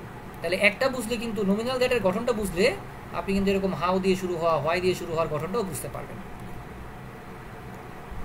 আচ্ছা, একজনও করেন নাই আপনারা ওই পদ্মা সেতুর ব্যাপারটা? আচ্ছা, আমরা এটা শেষে করে দিব। ওকে, আসলে আমরা সামনে যাই। বি নাম্বার দেখেন, আমরা বলতে যাচ্ছি যে নাউন ক্লজের আরেকটা স্ট্রাকচার হলো একটা অ্যাপোজিশন দিয়েও নাউন ক্লজ হয়, বিশেষ করে ইট এবং দেয়ারের অ্যাপোজিশন। এটা আবার কেমন জিনিস? এক্সাম্পল দেখেন, বলা হচ্ছে there is a rumour that she is a defiant. এখানে একটা গুজব আছে বা একটা রিউমর আছে যে সে যে একজন ডেফিয়েন্ট। আচ্ছা, ডেফিয়েন্ট অর্থ কি বাংলা কি বলেন তো আমাকে একটু? সে যে একজন ডেফিয়েন্ট, এটা নিয়ে একটা গুজব আছে বা এটা নিয়ে একটা রিউমর আছে। আচ্ছা, আপনি দেখেন আন্ডারলাইন করা হয়েছে দ্যাট শি ইজ আ ডেফিয়েন্টের নিচে বলা হচ্ছে কি ক্লজ। এখন আপনি যদি মানে বাক্যের গঠন দেখেন তাহলে দেখবেন আমাদের প্রথম দিকে নাউন ক্লজের বাক্যের গঠনের সাথে কিন্তু ম্যাচ করতেছে না। কেন? আপনি দেখেন এই অংশটা ইট দিয়ে রিপ্লেস করলে মিলবে না। কেমন দেখেন, আপনি যদি লেখেন দেয়ার ইজ এ রিউমোর ইট, মিলবে মিলবে না। তো অনেকে যে বলে যে ইট দিয়ে রিপ্লেস করতে পারলেই নাউন ক্লজ, তো ইট দিয়ে রিপ্লেস করতে না পারলেও নাউন ক্লজ হয়। যেমন দেখেন এটা নাউন ক্লজ হয়েছে, এটা কিন্তু নাউন ক্লজ, কিন্তু ইট দিয়ে রিপ্লেস করা যাচ্ছে না। তার মানে খেয়াল করেন বেসিকটা দেখেন, বেসিকটা হচ্ছে এইখানে এই অংশটা দ্যাট শি ইজ আ ডিফিয়েন্ট, এই অংশটা আলটিমেটলি এই দেয়ারের একটা অ্যাপোজিশন, দেয়ারের একটা অ্যাপোজিশন। এই যে আমরা বলেছিলাম যে অ্যাপোজিশন হবে ইট বা দেয়ারের। এখন অ্যাপোজিশন কি? অ্যাপোজিশন হচ্ছে এমন জিনিস আসলে যেটা মনে করেন দেয়ার মানে এখানে কি আছে, কি আছে, এই যে কি কোশ্চেনের উত্তরে আমরা পাচ্ছি, এবং এই দেয়ার বা ইটের অ্যাপোজিশন বলতে একটা মানে এমন একটা উত্তরকে আমরা নিয়ে আসি যেটা আসলে কি প্রশ্নের উত্তরকে সাপোর্ট করে, এবং আলটিমেটলি সেটা নাউনই হয় অথবা নাউন ক্লজ হয়। নাউন যদি একটা ওয়ার্ড হয় তো নাউন হয়, আর বাক্য হলে নাউন ক্লজ। এবং কি যদি এটা বাক্য না হয় ফ্রেজ হয় তাহলে নাউন ফ্রেজ হয়। আমরা ফ্রেজে ক্লাস করবো নেক্সট টাইম। তারপর দেখেন কি প্রশ্নের উত্তরে আমরা নাউন পাই, কি প্রশ্নের উত্তরে আমরা নাউন ক্লজ পাই যদি সেটা বাক্য হয়, আবার কি প্রশ্ন উত্তরে কিন্তু নাউন ফ্রেজও পাবো যদি সেটা বাক্য না হয়ে বাক্যাংশ হয়। এবং এই কি প্রশ্নের উত্তর আপনাকে এখানে দেয়ার থেকে দেয়ারকে দিয়ে বের করে নিয়ে আসতে হবে যে দেয়ার মানে কি আছে এখানে, এই রিউমোরটা কি আসলে। রিউমোরটা হচ্ছে, বা আপনি যদি এইভাবে চিন্তা করেন দেয়ার দিয়ে যদি না বুঝেন তাহলে আপনি এই রিউমোর কিও বুঝতে পারেন। রিউমোর কিন্তু নাউন, একটা গুজব আছে, গুজবটা আসলে কি, এই কি কোশ্চেনের উত্তর আপনাকে দিচ্ছে এখানেও দেখেন, ওই বেসিকটা দেখেন কি আছে এখানে, একটা গুজব আছে। গুজবটা আসলে কি, ওই গুজবটা কি আবার অ্যাপোজিশন আকারে ব্যবহার করা হচ্ছে, মানে একবার নাউন ব্যবহার করছে সেটাকে আবার অ্যাপোজিশন দিয়ে এটাকে আবার তার মানে ইকুয়াল করা হচ্ছে। ব্যাপারটা এরকম যে যাহা রিউমোর তাহাই কি that she is a defiant. আমি লিখলাম না আর পুরো বাক্যটা। তার মানে খেয়াল করে দেখেন এই যে রিউমোর, এই রিউমোর কি, রিউমোর হচ্ছে that she is a defiant. তার মানে রিউমোর তো নাউন ছিল, তাই না? রিউমোর তো নাউন ছিল, তাহলে এই নাউনকে অ্যাপোজিশন করা হচ্ছে যেই মানে অংশটা দিয়ে, এটাও কিন্তু নাউন সমগোত্রীয় অর্থাৎ নাউন ক্লজ। এবং এই বাক্যগুলো বেসিক্যালি এরকম দেয়ার ইজ, বা অনেক সময় দেখা যাবে আপনার ইট দিয়ে শুরু হয়, হ্যাঁ ইট দিয়ে শুরু হতে পারে। বেসিক্যালি দেয়ার ইজ দিয়ে শুরু হয় অথবা অনেক সময় ইট দিয়ে শুরু হতে পারে। আর এক্সাম্পল দেখেন, এখানে অনেক কথা আছে। এই যে ইট দিয়ে শুরু হওয়ার বাক্যটা দেখেন, ইট ইজ ট্রু। আচ্ছা, ইট ইজ ট্রু পর্যন্ত বললে আমি বলবো যে এটা সত্য। তো কি সত্যটা কি? এই যে ট্রু, ট্রুটা কি? That she is honest. তার মানে দেখেন এখানেও কিন্তু এই যে এই ট্রু, এটা কিন্তু নাউন, এই নাউনকে অ্যাপোজিশন করে বলা হচ্ছে যেটা, সেটাও নাউন সমগোত্রীয়, এবং বাক্য শুরু হয়েছে ইট ইজ দিয়ে। এই ধরনের বাক্যগুলো শুরুই হবে ইট ইজ দিয়ে বা ইট ওয়াজ দিয়ে। আপনারা কি বি নাম্বার উদাহরণটা বুঝতে পারছেন? এটা এগুলো যে নাউন ক্লজ, এবং আপনি যদি ওই কি কোশ্চেনের উত্তরে থাকেন তাও কিন্তু বুঝতে পারবেন, ঠিক আছে? তাও বুঝতে পারবেন। আচ্ছা, ডেফিয়েন্ট প্রতিবাদী অনেকটা কাছাকাছি গেছে, ঠিক আছে। আপনারা পদ্মা সেতুর অনুবাদটা করলেন না, ঠিক আছে, আমরা সামনে আগাবো, শেষের দিকে করে দিব আর কি। আজকে মনে হয় শেষই করতে পারবো না, যাই হোক একটু ফার্স্ট আগাই। সি নাম্বারে বলা হচ্ছে নাউন ক্লজে আছে আর কি, কারণ নাউন ক্লজ বড়, এটা বুঝে গেলে অ্যাডজেক্টিভ ক্লজ এবং অ্যাডভার্ব ক্লজ ছোট, এটা আমাদের হয়তো আধা ঘন্টা লাগবে আরো আলটিমেটলি। আমরা বলেছি সি নাম্বারে ভার্বের কমপ্লিমেন্ট হলেও সেটা নাউন ক্লজ হয়। ভার্বের কমপ্লিমেন্ট মানে এটা যদি আপনি না বুঝেন, আপনি বি নাম্বারটা যদি বুঝেন তাহলে এটা বুঝবেন। মানে বি আর সি এর মধ্যে অনেকটা মিল আছে, যদিও ওই গঠনগত কারণে আমরা এখানে আরেকটা পার্ট করেছি, কিন্তু আলটিমেটলি এটা আপনি ওই বি নাম্বারটা বুঝলেও এটা বুঝতে পারবেন। আপনি এক্সাম্পল দেখেন, বলা হচ্ছে this is what we expected. এইটার সাথে এটার পার্থক্য দেখেন, ইট ইজ ট্রু, এখানে অ্যাপোজিশনটা হয়েছিল এই ট্রু ওয়ার্ডটার, মানে ট্রু নাউনের, আর এখানে অ্যাপোজিশনটা হয়েছে এই ভার্বের। পার্থক্যটা কি বোঝা গেছে? কারণ দেখেন যেটা অ্যাপোজিশন হচ্ছে এটা কার পরে আছে? ভার্বের পরে আছে এখানে, তাই এটা ভার্বের অ্যাপোজিশন বা কমপ্লিমেন্ট। ধরেন ভার্বের তো আসলে অ্যাপোজিশন হয় না, এই জন্য আমরা বলি ভার্বের কমপ্লিমেন্ট। কিন্তু আপনাকে বোঝার সুবিধাতে ওইটা আগেরটার মতো করে বোঝাচ্ছি যে আগে যেমন এই ট্রু এই নাউন শব্দটার অ্যাপোজিশন হয়েছে, এইখানে এই ভার্ব শব্দটার বা ভার্বের এটা কমপ্লিমেন্ট হয়েছে। কমপ্লিমেন্ট কি? ওই আগের মতো অনেকটা, যে আমি যে বলতেছি দিস ইজ, তাহলে দিস ইজটা আসলে কি, মানে দিস ইজ এটা হয়, এটা আসলে কি হয়, এটা আসলে কি, এই কি প্রশ্নের উত্তর আপনি পাচ্ছেন হোয়াট উই এক্সপেক্টেড, এটা ওইটা যেটা আমরা প্রত্যাশা করি। কথা কি বোঝা গেছে? এই দেখেন খেয়াল করেন, দ্য কোয়েশ্চেন ইজ, প্রশ্নটা হলো, তাহলে প্রশ্নটা ভাই কি? প্রশ্নটা হলো হাউ শি উইল রেসপন্ড, সে কীভাবে আমাকে রেসপন্ড করবে, এটা প্রশ্ন। তার মানে আপনার ওই যে কী কোয়েশ্চন উত্তর পাচ্ছেন, দেখেন হিজ ড্রিম ইজ, তার স্বপ্নটা হয় কি, স্বপ্নটা কি, that he will get the job, সে চাকরিটা পাবে। তাহলে দেখেন 3টা এক্সাম্পলে আমরা এই কি কোয়েশ্চেন উত্তরে এই অংশটা পাচ্ছি, এবং সেটাকে আমার এক্সপ্লেন করতে হচ্ছে ভার্বকে রিলেট করে বা ভার্বের কমপ্লিমেন্ট আকারে। এটা বুঝলেন কিনা বলেন। বেসিক কিন্তু প্রথমটাই ওই কি কাকে, এটাই কিন্তু বেসিক, কিন্তু শুধুমাত্র বাক্যের গঠনগুলো ভিন্ন হচ্ছে। এই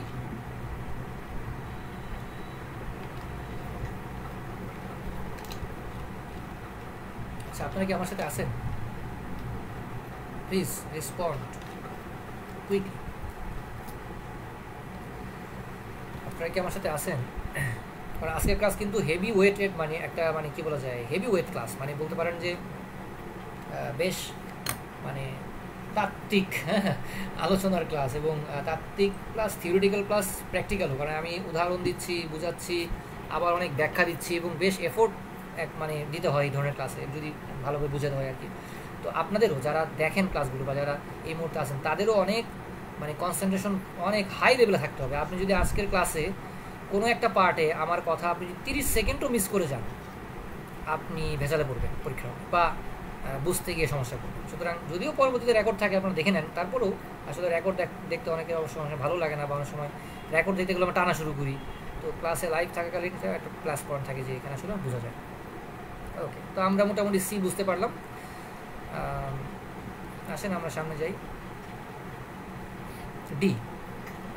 আচ্ছা, আমরা বলেছি যে এটা একটু সংশোধন হবে যে প্রিপোজিশনের, এই কথাটা অ্যাড করে নিন, প্রিপোজিশনের অবজেক্ট হলেও সেটা নাউন ক্লজ হয়। এটা আসলে দেওয়া দরকার ছিল না, এটা আসলে যারা একদম বেশি দুর্বল তাদের জন্য দেওয়া আর কি। যে অনেক সময় আমরা দেখি যে বাক্যে যে অবজেক্ট, আমরা এতক্ষণ পর্যন্ত আমরা যে অবজেক্ট খুঁজে বের করার চেষ্টা করেছি সেটা কিন্তু আমরা কার অবজেক্ট খুঁজে বের করার চেষ্টা করেছি, বেসিক্যালি ভার্বের, বা আরও যদি স্পেসিফাই করি তাহলে ট্রান্সিটিভ ভার্বের। ওই যে বললাম I asked me where she lived, ওই আস্কড ভার্বটা, ওই ট্রান্সিটিভ ভার্ব, ওইটার আমরা অবজেক্টিভ পার্ট খুঁজে বের করেছি। নাও দ্য কোয়েশ্চেন ইজ যে সবসময় কি অবজেক্টটা ভার্বেরই হবে? অবজেক্টটা কি সবসময় ভার্বেরই হবে? এমনটা না, অনেক সময় অবজেক্টটা প্রিপোজিশন রিলেটেডও হইতে পারে। তবে আপনার ওই যে বেসিক জায়গা, ওই যে কি অথবা কাকে, ওইটা কিন্তু ফিক্স থাকবে, বেসিক কিন্তু লড়বে না, ঠিক আছে? ফাউন্ডেশন কিন্তু লড়বে না। যেমন এক্সাম্পল দেখেন, বলা হচ্ছে I know nothing of how he fall in danger, সে কিভাবে বিপদে পড়েছিল আমি কিছুই জানি না। এখন আপনাকে বলা হয়েছে যে হাউ হি ফল ইন ডেঞ্জারটা কি ক্লজ। আপনি যদি এখন এই নো ভার্বের দিকে তাকায় চিন্তা করতে থাকেন, বা নো ভার্বকে দিয়ে যদি আপনি প্রশ্ন করেন যে আমি কি জানি না, সেটারও আপনি উত্তর পাবেন। আপনি কি জানেন না, how he fall in danger. দেখেন ওই যে বেসিক ঠিক আছে, কিন্তু এইখানে বেসিক্যালি এই হাউ হি ফল ইন ডেঞ্জারটা কিন্তু প্রকৃত অর্থে নো এর অবজেক্ট না, কিন্তু কি দ্বারা উত্তর করে কিন্তু মিলে গেছে। আলটিমেটলি এখানে নোটা বেসিক্যালি এই হাউ থেকে শুরু করে বাকি পার্টটা কিন্তু এই অফ, এই প্রিপোজিশনেরই অবজেক্টিভ পার্ট, বা আপনি বলতে পারেন প্রিপোজিশনাল ফ্রেজ, যাই বলেন না কেন, বাট ডিরেক্টলি এখানে এই অংশটা হাউ হি ফল ইন ডেঞ্জারটা নো এর অবজেক্ট না, বা আপনি বলতে পারেন নো এর অবজেক্ট হলো semi object, but directly know এর অবজেক্ট হয় না। হইতে হলে কি হইতো, নো এর অবজেক্ট হইতে হইলে বা অবজেক্টিভ পার্ট হইলে এখানে নাথিং থেকে টান থাকতে হইতো, মানে নাথিং থেকে শুরু করে পুরোটা যদি আন্ডারলাইন করতো তাহলে আপনি বলতে পারতেন যে ইয়েস, এবার এই পুরো পার্টটাই নো এর অবজেক্ট। কিন্তু শুধুমাত্র হাউ থেকে টান দিলে আপনি এই পার্টটাকে, এই হাউ থেকে শুরু করে ডেঞ্জার পার্টটাকে আপনি ডিরেক্টলি নো এর অবজেক্ট বলতে পারছেন না। এটা বেসিক্যালি ডিরেক্টলি অফের অবজেক্ট, মানে ওই যে প্রিপোজিশনের অবজেক্ট। কিন্তু দেখেন আপনার বেসিক কিন্তু কথা বলতেছে যে হ্যাঁ, এটা আমি কি দিয়ে নোকে প্রশ্ন করে উত্তর পাচ্ছি। এটা বুঝছেন? বলেন তো, বুঝলেন কিনা বলেন তো, বুঝছেন কিনা বলেন। এই ডি নাম্বারটা বুঝছেন কিনা? ডি নাম্বার বুঝলে ডি লিখে বলবেন ইয়েস বা ওয়াই, তাহলে আমি বুঝবো, বুঝছেন? বা কোনো কোয়েশ্চেন থাকলে করতে পারেন। ওকে, আমরা সামনে আগাই। আমরা এখানে একটা কথা বলেছি যে নাউন ক্লজের ক্ষেত্রে এমবেডেড কোয়েশ্চেন, এইটা আপনারা এখানে নিজ দায়িত্বে বুঝে নেবেন, পড়ে নেবেন, কারণ এটা আমাদের ক্লজের সাথে রিলেটেড না। তবে এটা নিয়ে আমরা কথা বলবো আমাদের বেসিক্যালি সেন্টেন্স স্ট্রাকচার, বা আপনি বলতে পারেন যে রাইট ফর্ম অফ ভার্বের কিছু ক্লাস আছে, অথবা সাবজেক্ট ভার্ব এগ্রিমেন্টের ক্লাস, সেখানে আমরা কথা বলবো, বা এটা বেসিক্যালি আমরা কারেকশনের ক্লাসে কথা বলবো এটা নিয়ে। অর্থাৎ এই যে এই পার্টটা নাউন ক্লজের ক্ষেত্রে এমবেডেড কোশ্চেন, এই পার্টটা নিয়ে আমরা কারেকশনের ক্লাসে কথা বলবো, এই কারণে এই জায়গায় আমি এটা অ্যাভয়েড করে গেলাম। তবে আমি মাথায় দিয়ে রাখলাম আপনাকে যে এই কারেকশনটা নাউন ক্লজ রিলেটেড। যখন আমি ওখানে গিয়ে বলবো যে ভাই আপনার কি মনে আছে নাউন ক্লজে একটা কথা বলছিলাম এমবেডেড কোশ্চেন, তখন আপনি মনে করে হ্যাঁ ভাই বলছিলেন, ওটা তখন বুঝার নাই, হ্যাঁ তো তখন আমি কারেকশনে গিয়ে বুঝাবো আর কি, বা হয়তো বলে দিব যে নাউন ক্লজের সেটা আছে দেখে নিন। আপনারা যারা অ্যাডভান্স লেভেল আছে তারা নিজ দেখতে দেখে নেবেন। এটা নিয়ে এখন কথা বলতে গেলে আমাদের আলটিমেটলি ক্লজ বোঝা সম্ভব হবে না। তো আমরা সামনে আগে, আচ্ছা এখানে কথা বলেছি যে নাউন ক্লজের ক্ষেত্রে কারেক্ট জয়নিং, নাউন ক্লজের ক্ষেত্রে আপনি কীভাবে জয়েন করবেন, এগুলো ব্যাংকে বেসিক্যালি এই প্রশ্নগুলো আসে। মানে একটা বাক্য দিয়ে বলে এখানে কী মিসিং আছে, মানে একটা সেন্টেন্সের মধ্যে কী মিসিং আছে। তো এই ক্ষেত্রে কিন্তু নাউন ক্লজের ক্ষেত্রে কিছু কথা এখানে আছে, এটাও আমাদের ওই কারেকশনের ক্লাসে, বা এইটা আমরা অনেক সময় বিসিএস রিটেন ক্লাসেও করাই, হ্যাঁ রিটেন ক্লাসেও করাই, রিটেনের ইংরেজিতেও করাই, বা প্রিটেতে আমরা কারেকশনে করাবো এটা। তারপরে সামনে আগান। নাউন ক্লজের ক্ষেত্রে ভার্বের ব্যবহার, এটা আমরা রাইট ফর্ম অফ ভার্বে দেখবো, এখানে দেখার কোনো প্রয়োজন নেই, যাদের আগ্রহ আছে তারা নিজ দেখতে এই শীট থেকে পড়ে নেবেন। আচ্ছা quick review of the class, নিজেরা দেখে নেবেন যে এতক্ষণ পর্যন্ত আমরা কী আলোচনা করেছি নাউন ক্লজ সংক্রান্ত। ওকে, আমরা এখানে বলেছি যে নাউন ক্লজের ক্ষেত্রে কিছু ট্রান্সলেশন, এটা আমি অলরেডি একটা ট্রান্সলেশন বলেছি, এই যে যেই উদাহরণটা দিয়েছিলাম যে পদ্মা সেতু যে দেশের জিডিপি প্রবৃদ্ধি 1.2% বাড়িয়ে দিবে, এটা এখন নিশ্চিত, এটা আপনাদেরকে দিয়েছিলাম করার জন্য। আপনারা কি করছেন কিনা আমি জানি না, একজন চেষ্টা করছেন। That Padma bridge surely developing out GDP at 1.2%, হয় নাই, আপনি চেষ্টা করেছেন, আপনাকে ধন্যবাদ। বাট আপনার দেখেন আপনি কোথায় ভুলটা করছেন জানেন, আপনি আলটিমেটলি নাউন দ্যাট দিয়ে নাউন ক্লজটা তৈরি করতে পারেন নাই, অর্থাৎ দ্যাট দিয়ে আপনি নাউন ক্লজটা তৈরি করতে পারেন নাই, অর্থাৎ আপনাকে তো একটা ক্লজ তৈরি করতে হবে। ক্লজ তৈরি না করলে তো আপনি আলটিমেটলি এটাকে কী বলতে পারবেন না, মানে আপনার ক্লজ না হলে তো আর কী বলা যায়, সেটা তো নাউন ক্লজ না কী করছে পরের ব্যাপার, আপনার ক্লজই তৈরি হয়নি। ঠিক আছে, বুঝতে পারছেন আপনার ভুলটা, আপনি এখান থেকে দেখে নেন, সেটার মধ্যে কী আছে দেখে নেন, সেটা দেখলেই বুঝতে পারবেন। এই যে আমরা বলতেছি যে পদ্মা সেতু যে, দেখেন আমি এটা বলেই দিই, যদি একজন চেষ্টা করেছেন করার, তাই তার জন্য আলটিমেটলি বলে দিই।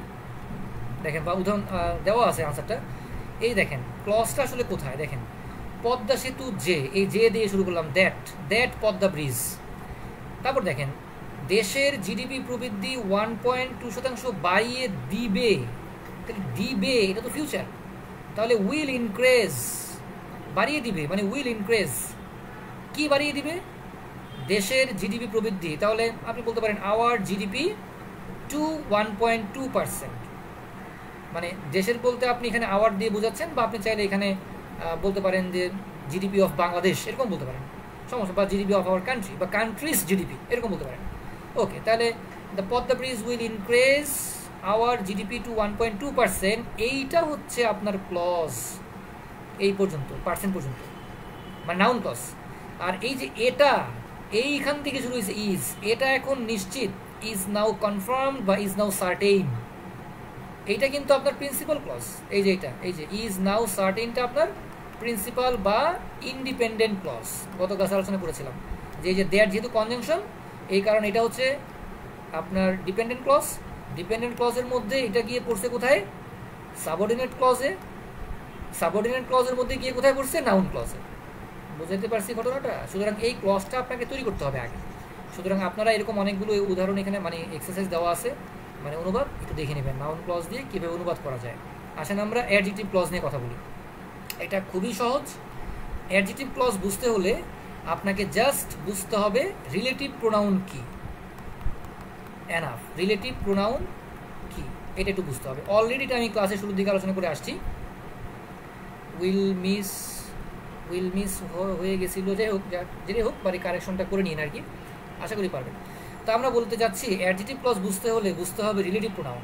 ওকে, তাহলে রিলেটিভ প্রোনাউন কি, কিছু WH ওয়ার্ড আছে না, WH ওয়ার্ড, বা আপনারা যেগুলোকে WH কোশ্চেন বলেন, যেমন এই যে হাউ, হ্যাঁ, অথবা হোয়াই, অথবা আপনি অনেক সময় বলতে পারেন হু, মানে কোনো ব্যক্তিবাচক দিতে গেলে, বা আপনি বলতে পারেন যে হোয়াট, এগুলো মানে যে any kind of WH word, এরা রিলেটিভ প্রোনাউন হইতে পারে। এখন কিন্তু বলি না এরা হবেই, হইতে পারে, শর্ত আছে, আগে চেহারাটা দেখি আমরা। এছাড়াও WH ওয়ার্ডের বাইরেও দ্যাট অনেক সময় রিলেটিভ প্রোনাউন হয়, বাট অনেক সময় রিলেটিভ প্রোনাউন হয়, কন্ডিশন আছে, মানে একটা কন্ডিশনেই সবগুলো ম্যাচ করবে। দ্যাট রিলেটিভ প্রোনাউন হতে পারে, বাট হতে পারে, অনেক সময় অ্যাজও হতে পারে রিলেটিভ প্রোনাউন, এগুলো হতে পারে। তো এরা যে রিলেটিভ প্রোনাউন হবে, কন্ডিশনটা কি? কন্ডিশনটা হচ্ছে এদেরকে আমি একটা নাম দিলাম, ধরেন আমি এদেরকে একটা নাম দিলাম, এদেরকে যাদেরকে লিখছি আমরা এখানে ডাব্লিউএস কোশ্চেন, এদেরকে নাম দিলাম আমরা হচ্ছে ধরেন এরা হচ্ছে ইকুয়াল টু ওয়াই। তাহলে আর আমরা সবাই মোটামুটি নাউন এবং প্রোনাউন চিনি, ঠিক আছে? তো নাউন প্রোনাউনের নাম আমরা এনপি দিলাম। তাহলে এনপি মানে নাউন বা প্রোনাউন প্লাস ওয়াই, মানে খুবই ইজি। অর্থাৎ একটা নাউন প্রোনাউনের ঠিক পরেই ওয়াই থাকবে। ওয়াই মানে কি? এই যে ডাব্লিউএস কোশ্চেন বা দ্যাট, এগুলা শুধু থাকলেই হবে না। কন্ডিশন নাম্বার 1 এটা যে থাকবে, নাউন প্রোনাউনের ঠিক পরেই এটা থাকবে, ওয়াই থাকবে। আচ্ছা, 2 নম্বর কন্ডিশনটা কি? শুধু থাকলেই হবে না, ওয়াই এর সাথে এই নাউন বা প্রোনাউনের একটা রিলেশনও থাকতে হবে। আমি কিন্তু কথাগুলো খুবই মানে গুরুত্ব দিয়ে কি বলা যায়, মনোযোগের সাথে বলবো, বুঝেন।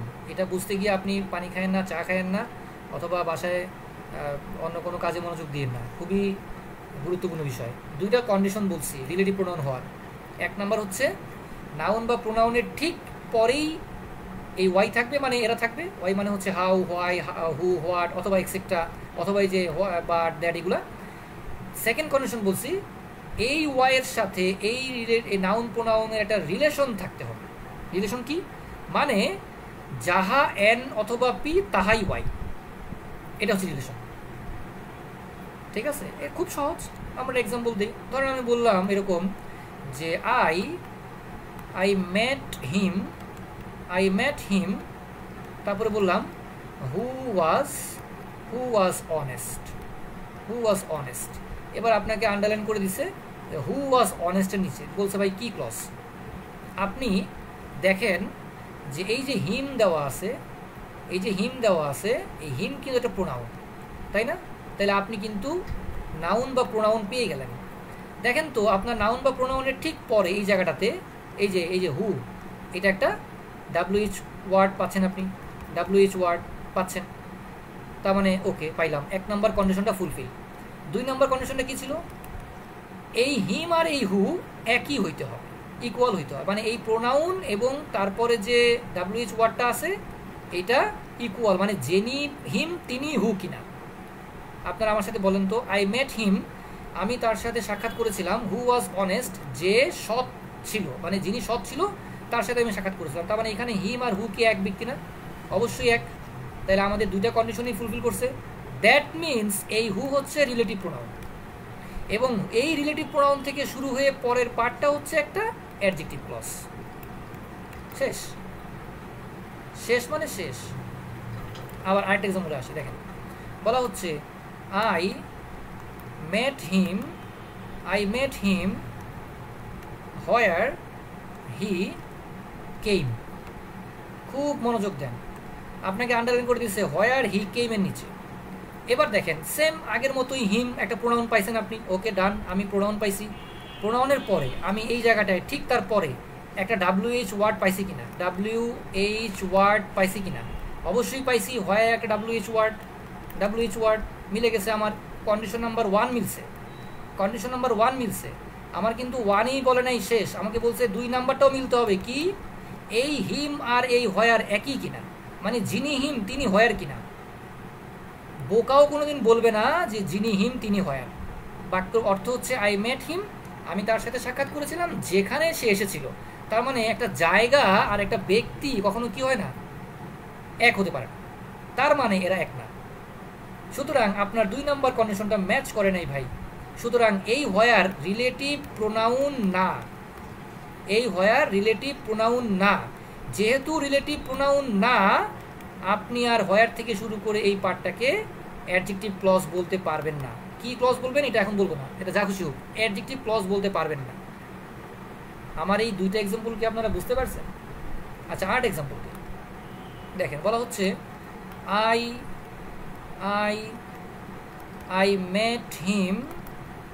I met him in Dhaka, তারপরে বলতেছে where where I lived for 2 years for example.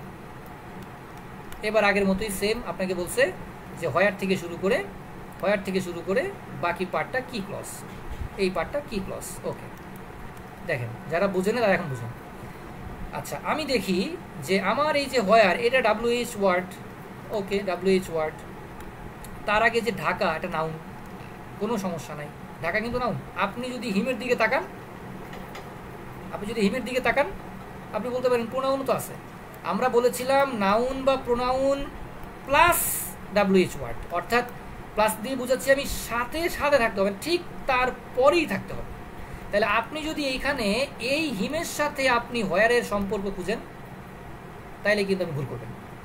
আপনার সম্পর্কটা খুঁজতে হবে হোয়ারের ঠিক আগে কি আছে সেটার সাথে, এত দূরে গিয়ে না। তাহলে আমরা এই জায়গায় হিমের সাথে সম্পর্ক খুঁজবো না, কারণ আমাদের কন্ডিশন হলো আমাদের WH ওয়ার্ডটা যেটাকে আমরা টেস্ট করতেছি যে রিলেটিভ প্রোনাউন কি না, এইটার ঠিক আগে, মানে তার ঠিক আগে কি আছে ওইটা, এত দূরে না। ঠিক আছে, এত দূরে গিয়ে খোঁজার প্রয়োজন নেই। ওকে, আমি নাউন পাইছি, ঢাকাটা নাউন। ওকে ঠিক আছে, ঢাকা নাউন।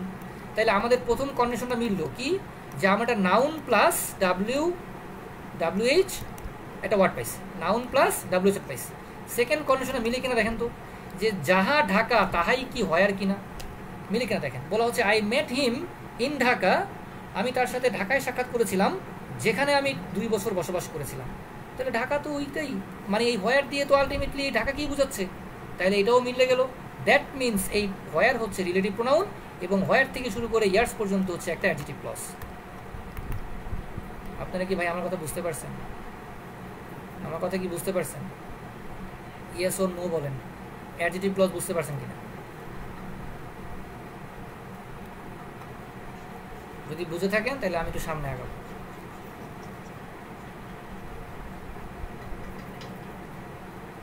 এখন দেখেন অ্যাডজেক্টিভ ক্লজ যেটা আমরা বুঝলাম এটা আমাদের বেসিক। এখন আসেন এই বেসিক থেকেও আমাদের কিছু অ্যাডভান্স লেভেলের কথাবার্তা আছে। যেমন কি দেখেন, আমরা এতক্ষণ বলেছি যে নাউন মানে কিছু প্যাসগোস আছে আর কি, বা বেসিকের সাথে মিলে যাবে, কিন্তু ওই যে একটু আগে বলেছিলাম না নাউন ক্লজের স্ট্রাকচারটা ডিফারেন্ট, ওইরকম। তো এখানেও অ্যাডজেক্টিভ ক্লজ বেসিকটা মেনটেন করে, কিন্তু মাঝে মাঝে বাক্যের স্ট্রাকচারে একটু উল্টাপাল্টা থাকে। সেগুলো কেমন থাকে? আমরা বলেছিলাম নাউন বা প্রোনাউন প্লাস WH ওয়ার্ড, মানে একদম সাথে থাকবে। কিন্তু মাঝে মাঝে এমন হইতে পারে যে নাউন বা প্রোনাউনের পরে একটা প্রিপোজিশন থাকবে, তারপরে গিয়ে আপনার WH ওয়ার্ডটা থাকতে পারে।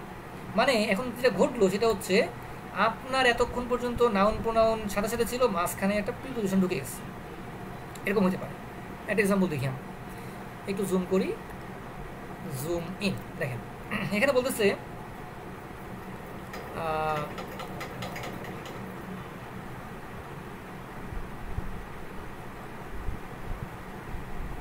এই এক্সাম্পলটা দেখেন, আমরা ওই আলোচনাটা একটু করবো। দেখেন বলা হচ্ছে I stood near the street, street কিন্তু নাউন। আচ্ছা, on which a car was parked. এবার দেখেন হুইচ কিন্তু আপনার সেই WH ওয়ার্ড, তাই না? মাঝখানে কি ঢুকছে? একটা অন ঢুকছে, মাঝখানে একটা প্রিপোজিশন ঢুকে গেছে। এই প্রিপোজিশনটা ঢুকে যাওয়ার সাথে আপনাদের মধ্যে বা অনেকেই এটাকে অ্যাডভার্বিয়াল ক্লজ হিসাবে বিবেচনা করা শুরু করতে পারে। পরীক্ষার হলে মনে করতে পারে ওই যে অ্যাডভার্ব মানেই হচ্ছে কোনো স্থান, কোনো জায়গা, হ্যাঁ এরকম মনে করতে পারে। তো এরকম মনে করে কিন্তু অ্যাডভার্বিয়াল ক্লজ উত্তর করে ফেলতে পারে। খেলাটা দেখেন, বলতেছে আমি একটা রাস্তার পাশে দাঁড়িয়েছিলাম, যেই রাস্তার উপরে একটা গাড়ি পার্ক করা ছিল, বা একটা গাড়ি মানে দাঁড়ানো ছিল, পার্ক করা ছিল। আচ্ছা আপনি বলেন তো, যে এই যে বলা হলো অন হুইচ, যেই রাস্তার উপর, এই অন হুইচ এই অংশটুকু, এটা কিন্তু খুবই বুঝার আছে। এটা যারা মানে ভালো বুঝতে চান ইংরেজি, বা যারা ভুল করতে চান না কোনোভাবে, তাদের জন্য বলতেছি।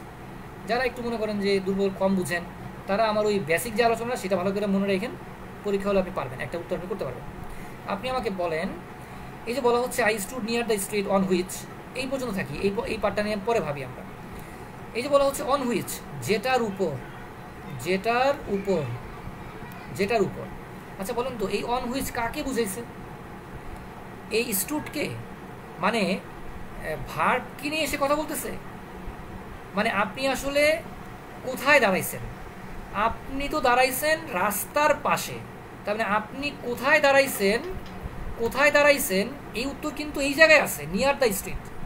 তাহলে আপনার এই নিয়ার দ্য স্ট্রিটের সাথে স্ট্রিটের সম্পর্ক, অর্থাৎ নিয়ার দ্য স্ট্রিটের সাথে আপনার ভার্বের সম্পর্ক, আর যার সাথে ভার্বের সম্পর্ক সে হয় অ্যাডভার্ব। খেয়াল করেন, যার সাথে ভার্বের সম্পর্ক সে অ্যাডভার্ব হয়। তার মানে এখানে অ্যাডভার্ব যদি বলতে চান তাহলে আপনি বলতে পারেন নিয়ার দ্য স্ট্রিট পার্টটা হচ্ছে এখানে অ্যাডভার্ব বা অ্যাডভার্বিয়াল ফ্রেজ, কারণ তার সাথে এখানে স্ট্রিট ভার্বের সম্পর্ক আছে। মানে আপনি এই যে কোথায় দিয়ে প্রশ্ন করেন, কোথায় দাঁড়াইছি, উত্তর আসবে নিয়ার দ্য স্ট্রিট, রাস্তার পাশে। তাহলে আপনার জন্য অ্যাডভার্বিয়াল পার্ট হচ্ছে এইটা, নিয়ার দ্য স্ট্রিট, কারণ এটার সাথে এই স্ট্রিট ভার্বের সম্পর্ক আছে, বা ক্রিয়া কিভাবে সম্পাদিত হয়েছে বা কোথায় সম্পাদিত হয়েছে এটা বোঝাচ্ছে।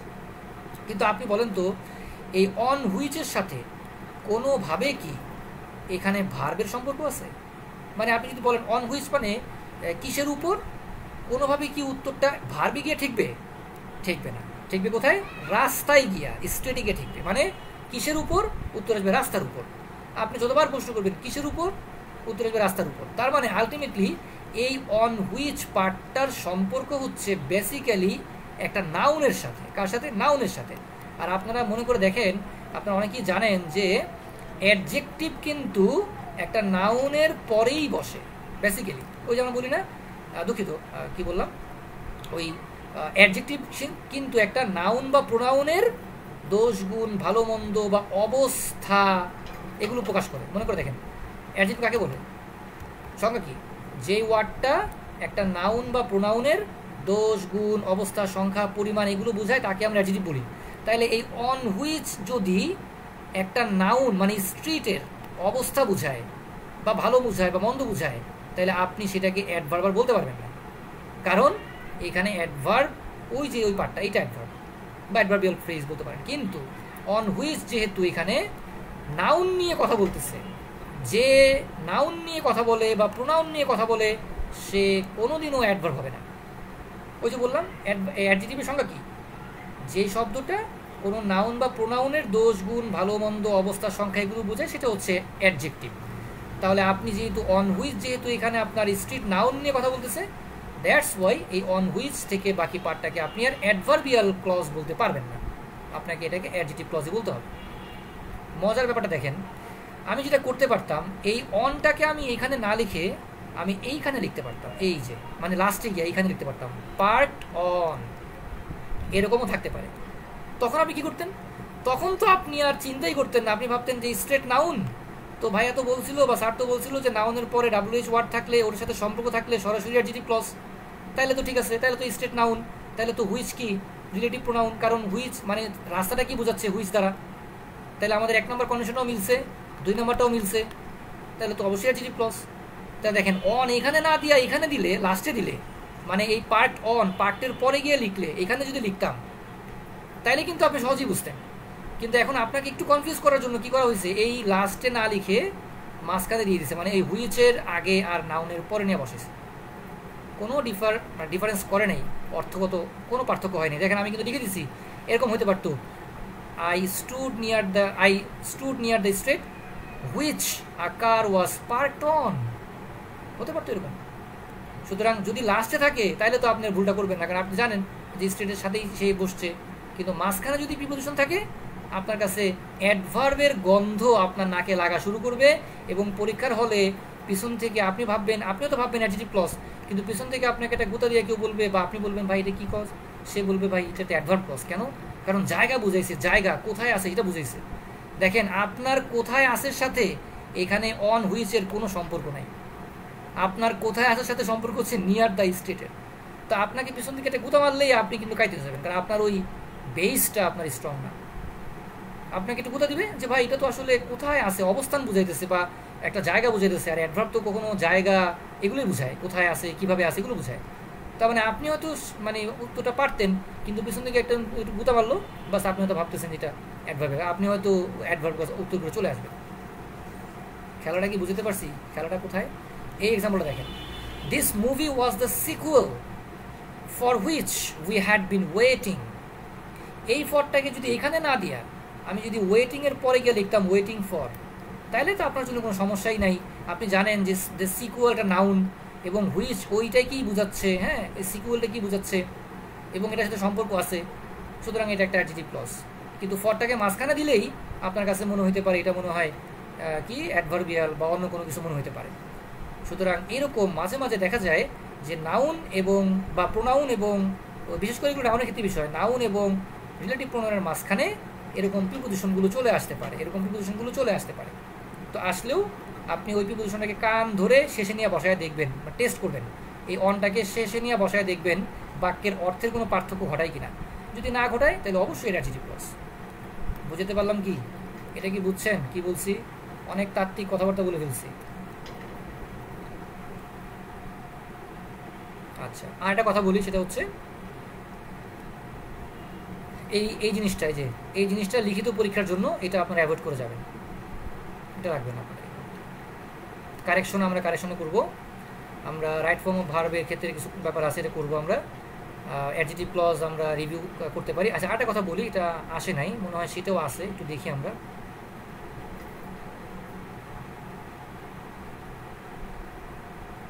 এই যে এখানে আছে, দেখেন কথাটা খুবই গুরুত্বপূর্ণ, সেটা হচ্ছে মাঝে মাঝে এই যে আমরা বলছি রিলেটিভ প্রোনাউন, এই রিলেটিভ প্রোনাউন মাঝে মাঝে বাক্যে উজ্জ্ব থাকতে পারে, মানে গোপন থাকতে পারে। আমরা যে রিলেটিভ প্রোনাউনগুলোকে খুঁজে খুঁজে বের করছি, মাঝে মাঝে দেখা যাবে রিলেটিভ প্রোনাউনগুলো না দিলেও বা দিলেও যা কথা, না দিলেও তা কথা, এরকম হতে পারে। এক্সাম্পলটা দেখেন, এই যে দেখেন বলা হচ্ছে I have forgotten the story he told me. আপনি যদি এটা কীভাবে লেখেন যে I have forgotten the story that he told me, মানে আপনি যদি দ্যাটটাকে রাখেন, দ্যাটটাকে যদি আপনি রাখেন তাইলে অর্থ কি? আর এখানে যে আমি স্টোরির পরে দ্যাটটা দেই নাই, তাহলে অর্থ কি? কোনো পার্থক্য আছে বলেন তো? I have forgotten the story he told me, সে আমাকে যে গল্পটা বলেছিল সেটা আমি ভুলে গেছি, একই তো অর্থ। তার মানে কিছু জায়গা আছে যেখানে আসলে এই অ্যাডজেক্টিভ ক্লজে রিলেটিভ প্রোনাউনটাকে রেস্ট্রিক্ট বা আপনি বলতে পারেন এটাকে মানে হাইড করা হয়। যেমন দেখেন এই এক্সাম্পলটা দেখেন, এটা মনে পরীক্ষা করে আসছিল, this is the book that I have been looking for a year. আচ্ছা, এটাকে যদি আপনি এভাবে লেখেন যে this is the book I have been looking for a year, কোনো পার্থক্য আছে? কোনো পার্থক্য নেই। এ দেখেন this is the man I saw, আপনি যদি লেখেন যে this is the man whom I saw, কোনো পার্থক্য আছে? তার মানে বোঝা যাচ্ছে এইরকম মাঝে মাঝে যে ম্যানের পরে হুমটা এখানে উজ্জ্ব করা হয়েছে বা হাইড করা হয়েছে, এখানে যে দ্যাটটাকে হাইড করা হয়েছে, বা এই যে এখানে দ্যাট, এই যে I have this is the বুক, এখানে দ্যাটটাকে এই দ্যাটটাকে এখানে হাইড করা হয়েছে। এখানে দেখেন এই যে বলা হচ্ছে I have forgotten the story that, এই দ্যাটটাকে এখানে হাইড করা হয়েছে। এরকম হাইড করলেও অর্থগত কোনো পার্থক্য ঘটে না। সুতরাং ওই অবস্থাতেও, হাইড করা অবস্থাতেও আপনার এই আন্ডারলাইনকৃত অংশগুলো, এই যে আন্ডারলাইনকৃত অংশগুলো, এই আন্ডারলাইনকৃত অংশগুলো এরা কিন্তু অ্যাডজেক্টিভ ক্লজ। এই কথাটা মনে রাখতে হবে। ক্লিয়ার? বোঝা গেল কি? বোঝা গেল কি? কোনো প্রশ্ন আছে আপনাদের? আজকে আমি অ্যাডভার্বিয়াল ক্লজ নিয়ে আর কথা বলবো না, শুধু কারণ সময় আমাদের অনেক হয়ে গেছে, 1.5 ঘন্টার মতো হয়ে যাচ্ছে। যদিও আমি এইটুকু বলে দিতে পারি যে আপনি যদি নিশ্চিত হন নাউন ক্লজ না, আপনি যদি নিশ্চিত হন অ্যাডজেক্টিভ ক্লজ না, তাইলে আপনি নিশ্চিত থাকেন এটা অ্যাডভার্বিয়াল ক্লজ। আমি অ্যাডভার্বিয়াল ক্লজ নিয়ে বিস্তারিত আলোচনা আগামী ক্লাসে করব। হ্যাঁ, আজকে আর বাড়াচ্ছি না, প্রয়োজনে আমরা আগামী যে টপিক আলোচনা করবো সেটা আলোচনাটা আরও 20 মিনিট লাগবে, এই জন্য আমি আগাবো না।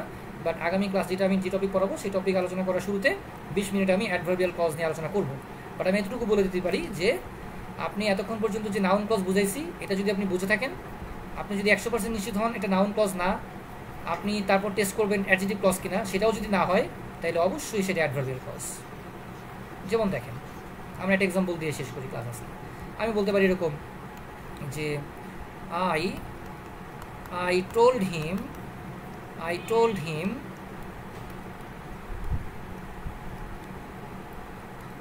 him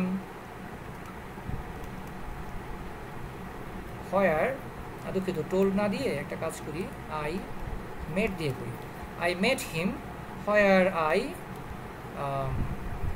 ওইটাই লিভড, ওই যে বাক্যটা লিখছিলাম আগে, I lived for 2 years। আচ্ছা, তো আপনাকে প্রশ্ন করা হয়েছে যে এই হোয়ার থেকে শুরু করে এই 2 ইয়ার্স পর্যন্ত কি ক্লজ। তো আমাদের তিনটা অপশন দিলাম, একটা হচ্ছে নাউন ক্লজ, একটা হচ্ছে অ্যাডজেক্টিভ ক্লজ, একটা হচ্ছে অ্যাডভার্বিয়াল ক্লজ বা অনেকে অ্যাডভার্ব ক্লজ বলে। ওকে, তা আমি প্রথমে টেস্ট করি নাউন ক্লজ কিনা। আমার হাতে নাউন ক্লজ টেস্ট করার অস্ত্র কি, এই মেট ভার্বটাকে আমি কি দিয়ে বা কাকে দিয়ে প্রশ্ন করতে পারি কিনা। আদৌ পারিই না, কারণ মেট একটা ইন্ট্রান্সিটিভ ভার্ব। কোনো ইন্ট্রান্সিটিভ ভার্বকে কি বা কাকে দিয়ে প্রশ্ন করা যায় না, বা যদি যায়ও উত্তর আসে কিনা দেখেন। আপনি প্রশ্ন করেন যে আমি কার সাথে সাক্ষাৎ করেছিলাম, উত্তর আসবে তার সাথে, হিমের সাথে। তার মানে আপনার ওই হয়ার উত্তর, ওই হয়ার আই লিভ ফর 2 ইয়ার্স, এটা কিন্তু আসে নাই। আপনি কি দিয়ে তো প্রশ্ন করতেই পারবেন না। করা যাবে যে আমি কি সাক্ষাৎ করেছিলাম, এরকম তো আসে না। তার মানে আপনি নিশ্চিত থাকেন নাউন ক্লজ না। ওকে, ঠিক আছে, তাহলে আমি যাই অ্যাডজেক্টিভ ক্লজ কিনা। আমার অ্যাডজেক্টিভ ক্লজ কিনার শর্ত কি বা আমার টেকনিক কি বা আমার টুলস কি। আমার টুলস হচ্ছে হিম তো প্রোনাউন। তা আমি দেখতে চাই যে এই প্রোনাউনের পরে যে হয়ার WH ওয়ার্ডটা আছে, এই WH ওয়ার্ড এইটা কি রিলেটিভ প্রোনাউন কিনা, রিলেটিভ প্রোনাউন কিনা। যদি রিলেটিভ প্রোনাউন হয় তাহলে অ্যাডজেক্টিভ ক্লজ হবে, না হলে হবে না। তো রিলেটিভ প্রোনাউন টেস্ট করবো কীভাবে, ওই যে বললাম হিমের সাথে হয়ারের সম্পর্ক কি, হিম এবং হয়ার কি একই, নিশ্চয়ই না, তাহলে এটা সম্পর্ক নাই। তাহলে এই হয়ার রিলেটিভ প্রোনাউনও না, তাহলে আপনার অ্যাডজেক্টিভ ক্লজও হলো না। তাহলে বাকি থাকলো কি, adverbial clause, answer adverbial clause. ব্যাপারটা কি বুঝে গেছে? সুতরাং অ্যাডভার্বিয়াল ক্লজ আপনার কি বিস্তারিত পড়ারও প্রয়োজন নেই। তারপরেও আমি আগামী ক্লাসে 20 মিনিট আলোচনা করব, কারণ কিছু কথাবার্তা আছে, একেবারেই যে ছেড়ে দেওয়া দিলে হয়ে যাবে তা না, কিছু প্যাচগোছ আছে। যেমন দেখেন, প্যাচটা একটা প্যাচ দিয়ে শেষ করি। এরকম যদি হয় যে আচ্ছা উই দিয়ে করি, যে উই রিড বুকস, তারপরে বললাম that we can gain knowledge. আপনাকে প্রশ্ন করা হয়েছে, ভাই এই দ্যাট থেকে শুরু করে এই পার্টটা কি ক্লজ। অপশন কি, নাউন ক্লজ, অ্যাডজেক্টিভ ক্লজ, আর হচ্ছে অ্যাডভার্বিয়াল ক্লজ। ওকে, টেস্ট করি আমরা বলতেছি নাউন ক্লজ হইতে হলে আমার কি হতে হবে, এই রিড ভার্বটা নিয়ে আমার খেলতে হবে, বা এটা কিনে আমি চিন্তা করতে হবে যে রিড মানে পড়া। তাহলে আমরা প্রশ্ন করতে পারি যে আমরা কি পড়ি, মানে কি দিয়ে প্রশ্ন করবো। ওকে, আমরা কি পড়ি, উত্তর কি পাওয়া গেছে, কিন্তু সেটা আমরা আন্ডারলাইন কিন্তু অংশ উত্তর আসে নাই। উত্তর যেটা পাওয়া গেছে সেটা কি আসবে, বুকস, এটা আসবে। এটা তো আমার উদ্দেশ্য না উত্তর পাওয়া, আমার উত্তর পাইতে হবে এই আন্ডারলাইন কিন্তু অংশটা। তাহলে বুকস উত্তর পেয়ে আমার লাভ নাই, বাট কি দিয়ে প্রশ্ন করা গেছে। ওকে, আমি কাকে দিয়ে প্রশ্ন করতে পারবোই না এখানে, কারণ কাকে দিয়ে প্রশ্ন করার কোনো জায়গাই নেই। আমরা কাকে পড়ি এরকম হয় না, তাই না, তাও উত্তর বুকসই আসবে। ওকে, তাহলে নাউন ক্লজ না। দেখেন অনেকে কিন্তু এই জায়গায় নাউন ক্লজ উত্তর করে চলে আসবে, কেন জানেন? কারণ তারা একটা কাজ করবে, সেটা হচ্ছে এই পার্টটাকে তারা রিপ্লেস করে এটা ইট বসাই দিবে। কারণ তাদেরকে শেখানো হয়েছে বা তারা হয়তো শিখেছে যে ইট দ্বারা রিপ্লেস করলে নাউন ক্লজ হয়। তো রিপ্লেস করে কি দেখবে, উই এই বুকসকে বাদ দিয়ে দিবে। বা এখানে আমি মনে করেন বুকসও দিলাম না, উই রিড বুকস দিয়ে আসলে ভুল করছিলাম, বুকস দেওয়া উচিত না, দুঃখিত। আমার প্রশ্নটা হবে এরকম, we read that we can gain knowledge, এটা হলো প্রশ্ন। আবার রিপিট করি, দুঃখিত, কারেকশন করলাম। প্রশ্ন হচ্ছে we read that we can gain knowledge. তাহলে এই যে দ্যাট উই ক্যান গেইন নলেজটাকে বাদ দিয়ে অনেকে ইট বসাবে। তাহলে ইট বসাইলে তারা ভাববে যে উই রিড ইট, এটা বাক্য হইতেছে, তাহলে এটা নাউন ক্লজ। কারণ আমরা জানি যে ইট দ্বারা রিপ্লেস করলে যদি মিলে যায় তাহলে নাউন ক্লজ হয়। কিন্তু দেখেন এখানে কিন্তু ইট দ্বারা রিপ্লেস করে মিলছে, কিন্তু তাও কিন্তু এটা নাউন ক্লজ না। কেন? আপনার বেসিক শর্ত পূরণ করে নাই। বেসিক শর্ত কি? এই রিডকে আপনি কি দ্বারা প্রশ্ন করে বা কাকে দ্বারা প্রশ্ন করে এই পার্টটা উত্তর আনতে পারেন নাই, বা এই পার্টটা অবজেক্টিভ পার্ট হয় নাই। That is the reason behind that this underline part is not a noun clause. কিন্তু অনেকে কি করবে, এটাকে মুছে ফেলে এটা ইট বসায় বলবে উই রিড ইট। হ্যাঁ, হয়েছে তো, হবে না, সবসময় শর্টকাট মারলে হবে না, বেসিকে থাকতে হবে। ওকে, এরপরে আসেন আমরা দেখি এটা অ্যাডজেক্টিভ ক্লজ কিনা। এই পার্টটা we read that we can gain knowledge, এটা অ্যাডজেক্টিভ পার্ট কিনা। অ্যাডজেক্টিভ পার্ট হওয়ার জন্য দ্যাটকে কি হইতে হবে, রিলেটিভ প্রোনাউন হইতে হবে। ওই যে বলছিলাম দ্যাট, বাট, এগুলোকে রিলেটিভ প্রোনাউন হইতে হবে। এখন রিলেটিভ প্রোনাউন যে হবে তার জন্য কি চাই, এই দ্যাটের আগে এইখানে একটা নাউন বা প্রোনাউন চাই, তাই না? সেটাই তো নাই, তাইলে এটা রিলেটিভ প্রোনাউন হওয়ার কোনো চান্সই নাই। যদি আমি এখানে বুকস দিতাম তাইলে একটা সম্ভাবনা ছিল, কারণ বুকস নাউন, তখন এখানে দ্যাট রিলেটিভ প্রোনাউন হইতো। ব্যাপারটা বুঝতে পারতেছি? বুকস যেহেতু দেই নাই, তাহলে এখানে তো কোনো নাউনই নাই, তার মানে দ্যাটকে আমি রিলেটিভ প্রোনাউন বলার কোনো চান্সই নাই। তাইলে যেহেতু রিলেটিভ প্রোনাউন হয় নাই, সেহেতু এটা অ্যাডজেক্টিভ ক্লজও হবে না। তাহলে বাকি থাকলো কি, অ্যাডভার্বিয়াল ক্লজ। ঠিক আছে, বুঝে গেছে? এখন কেন হয়েছে এটা আমরা আগামী ক্লাসে অ্যাডভার্বিয়াল ক্লজের 10 মিনিট আলোচনা করলে ইনশাআল্লাহ হয়ে যাবে। 20 মিনিট বেশি বলছি, 10 মিনিট আলোচনা করলে হয়ে যাবে। আপনারা কি এটা বুঝতে পারছেন? এই যে we read that we can gain knowledge, এটা যে নাউন ক্লজ না, অ্যাডজেক্টিভ ক্লজ না, এইটুকু বুঝতে পারছেন কিনা বলেন?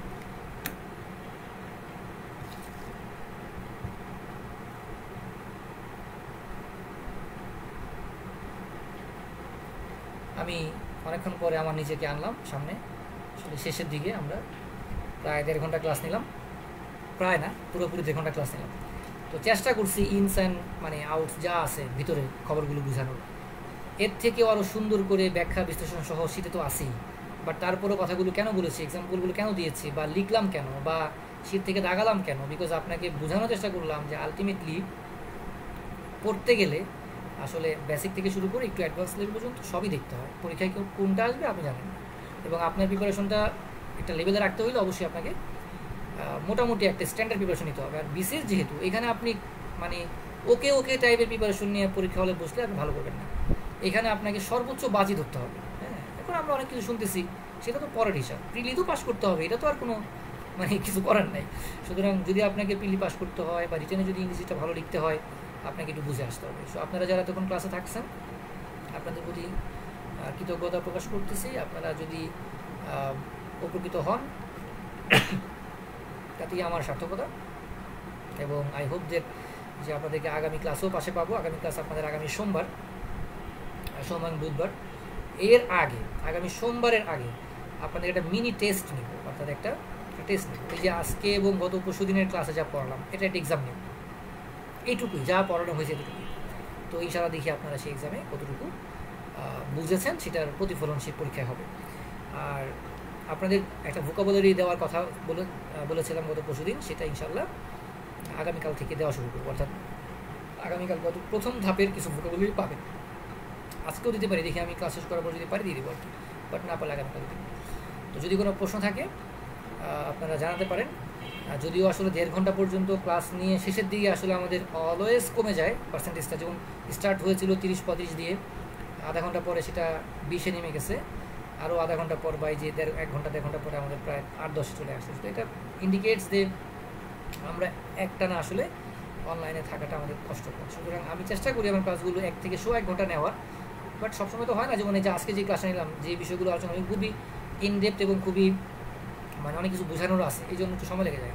তো ইনশাআল্লাহ চেষ্টা করবো 1.5 ঘন্টার মধ্যে রাখা। আমার মনে হয় 1.5 ঘন্টা ইজ কোয়াইট মানে কী বলা যায় গুড, মানে আপনাদের জন্য একটু কী বলা যায় এটাকে সাস্টেইন ইউর কনসেন্ট্রেশন, ঠিক আছে? তো যেটাই হোক না কেন সামনের ক্লাসগুলোতে আপনারা আরও বেশি পার্টিসিপেশন করবেন, এবং পার্টিকুলারলি আমার ক্লাসগুলো আপনাদের কেমন লাগতেছে, গত ক্লাসটা কেমন লেগেছে, আজকের ক্লাসটা কেমন লেগেছে, আপনি যদি চান তাহলে আপনারা রিভিউ দিতে পারেন, আমি সেই রিভিউর ব্যবস্থাও করবো। আমি আপনাকে একটা গুগল ফর্ম থেকে একটা দিব, সেখানে আপনারা আমাকে মার্ক করতে পারেন, যে মার্কিং মানে একটা জাজমেন্ট করতে পারেন, রেটিং দিতে পারেন। যেমন আমাদের রেটিং দেয় না, যে উবার থেকে নামার পর রেটিং দিই 5 স্টার 4 স্টার, তো আপনারা আমাকে রেটিং দিতে পারেন যে কী রেটিং আমার আছে আর কি। ভালো লাগলে ভালো বলবেন, তবে আরও কয়টা যাক, এখনই দিচ্ছি না, মিনিমাম 5টা ক্লাস হোক, তারপর ইনশাআল্লাহ দিব। তো ভালো থাকেন, আল্লাহ হাফিজ।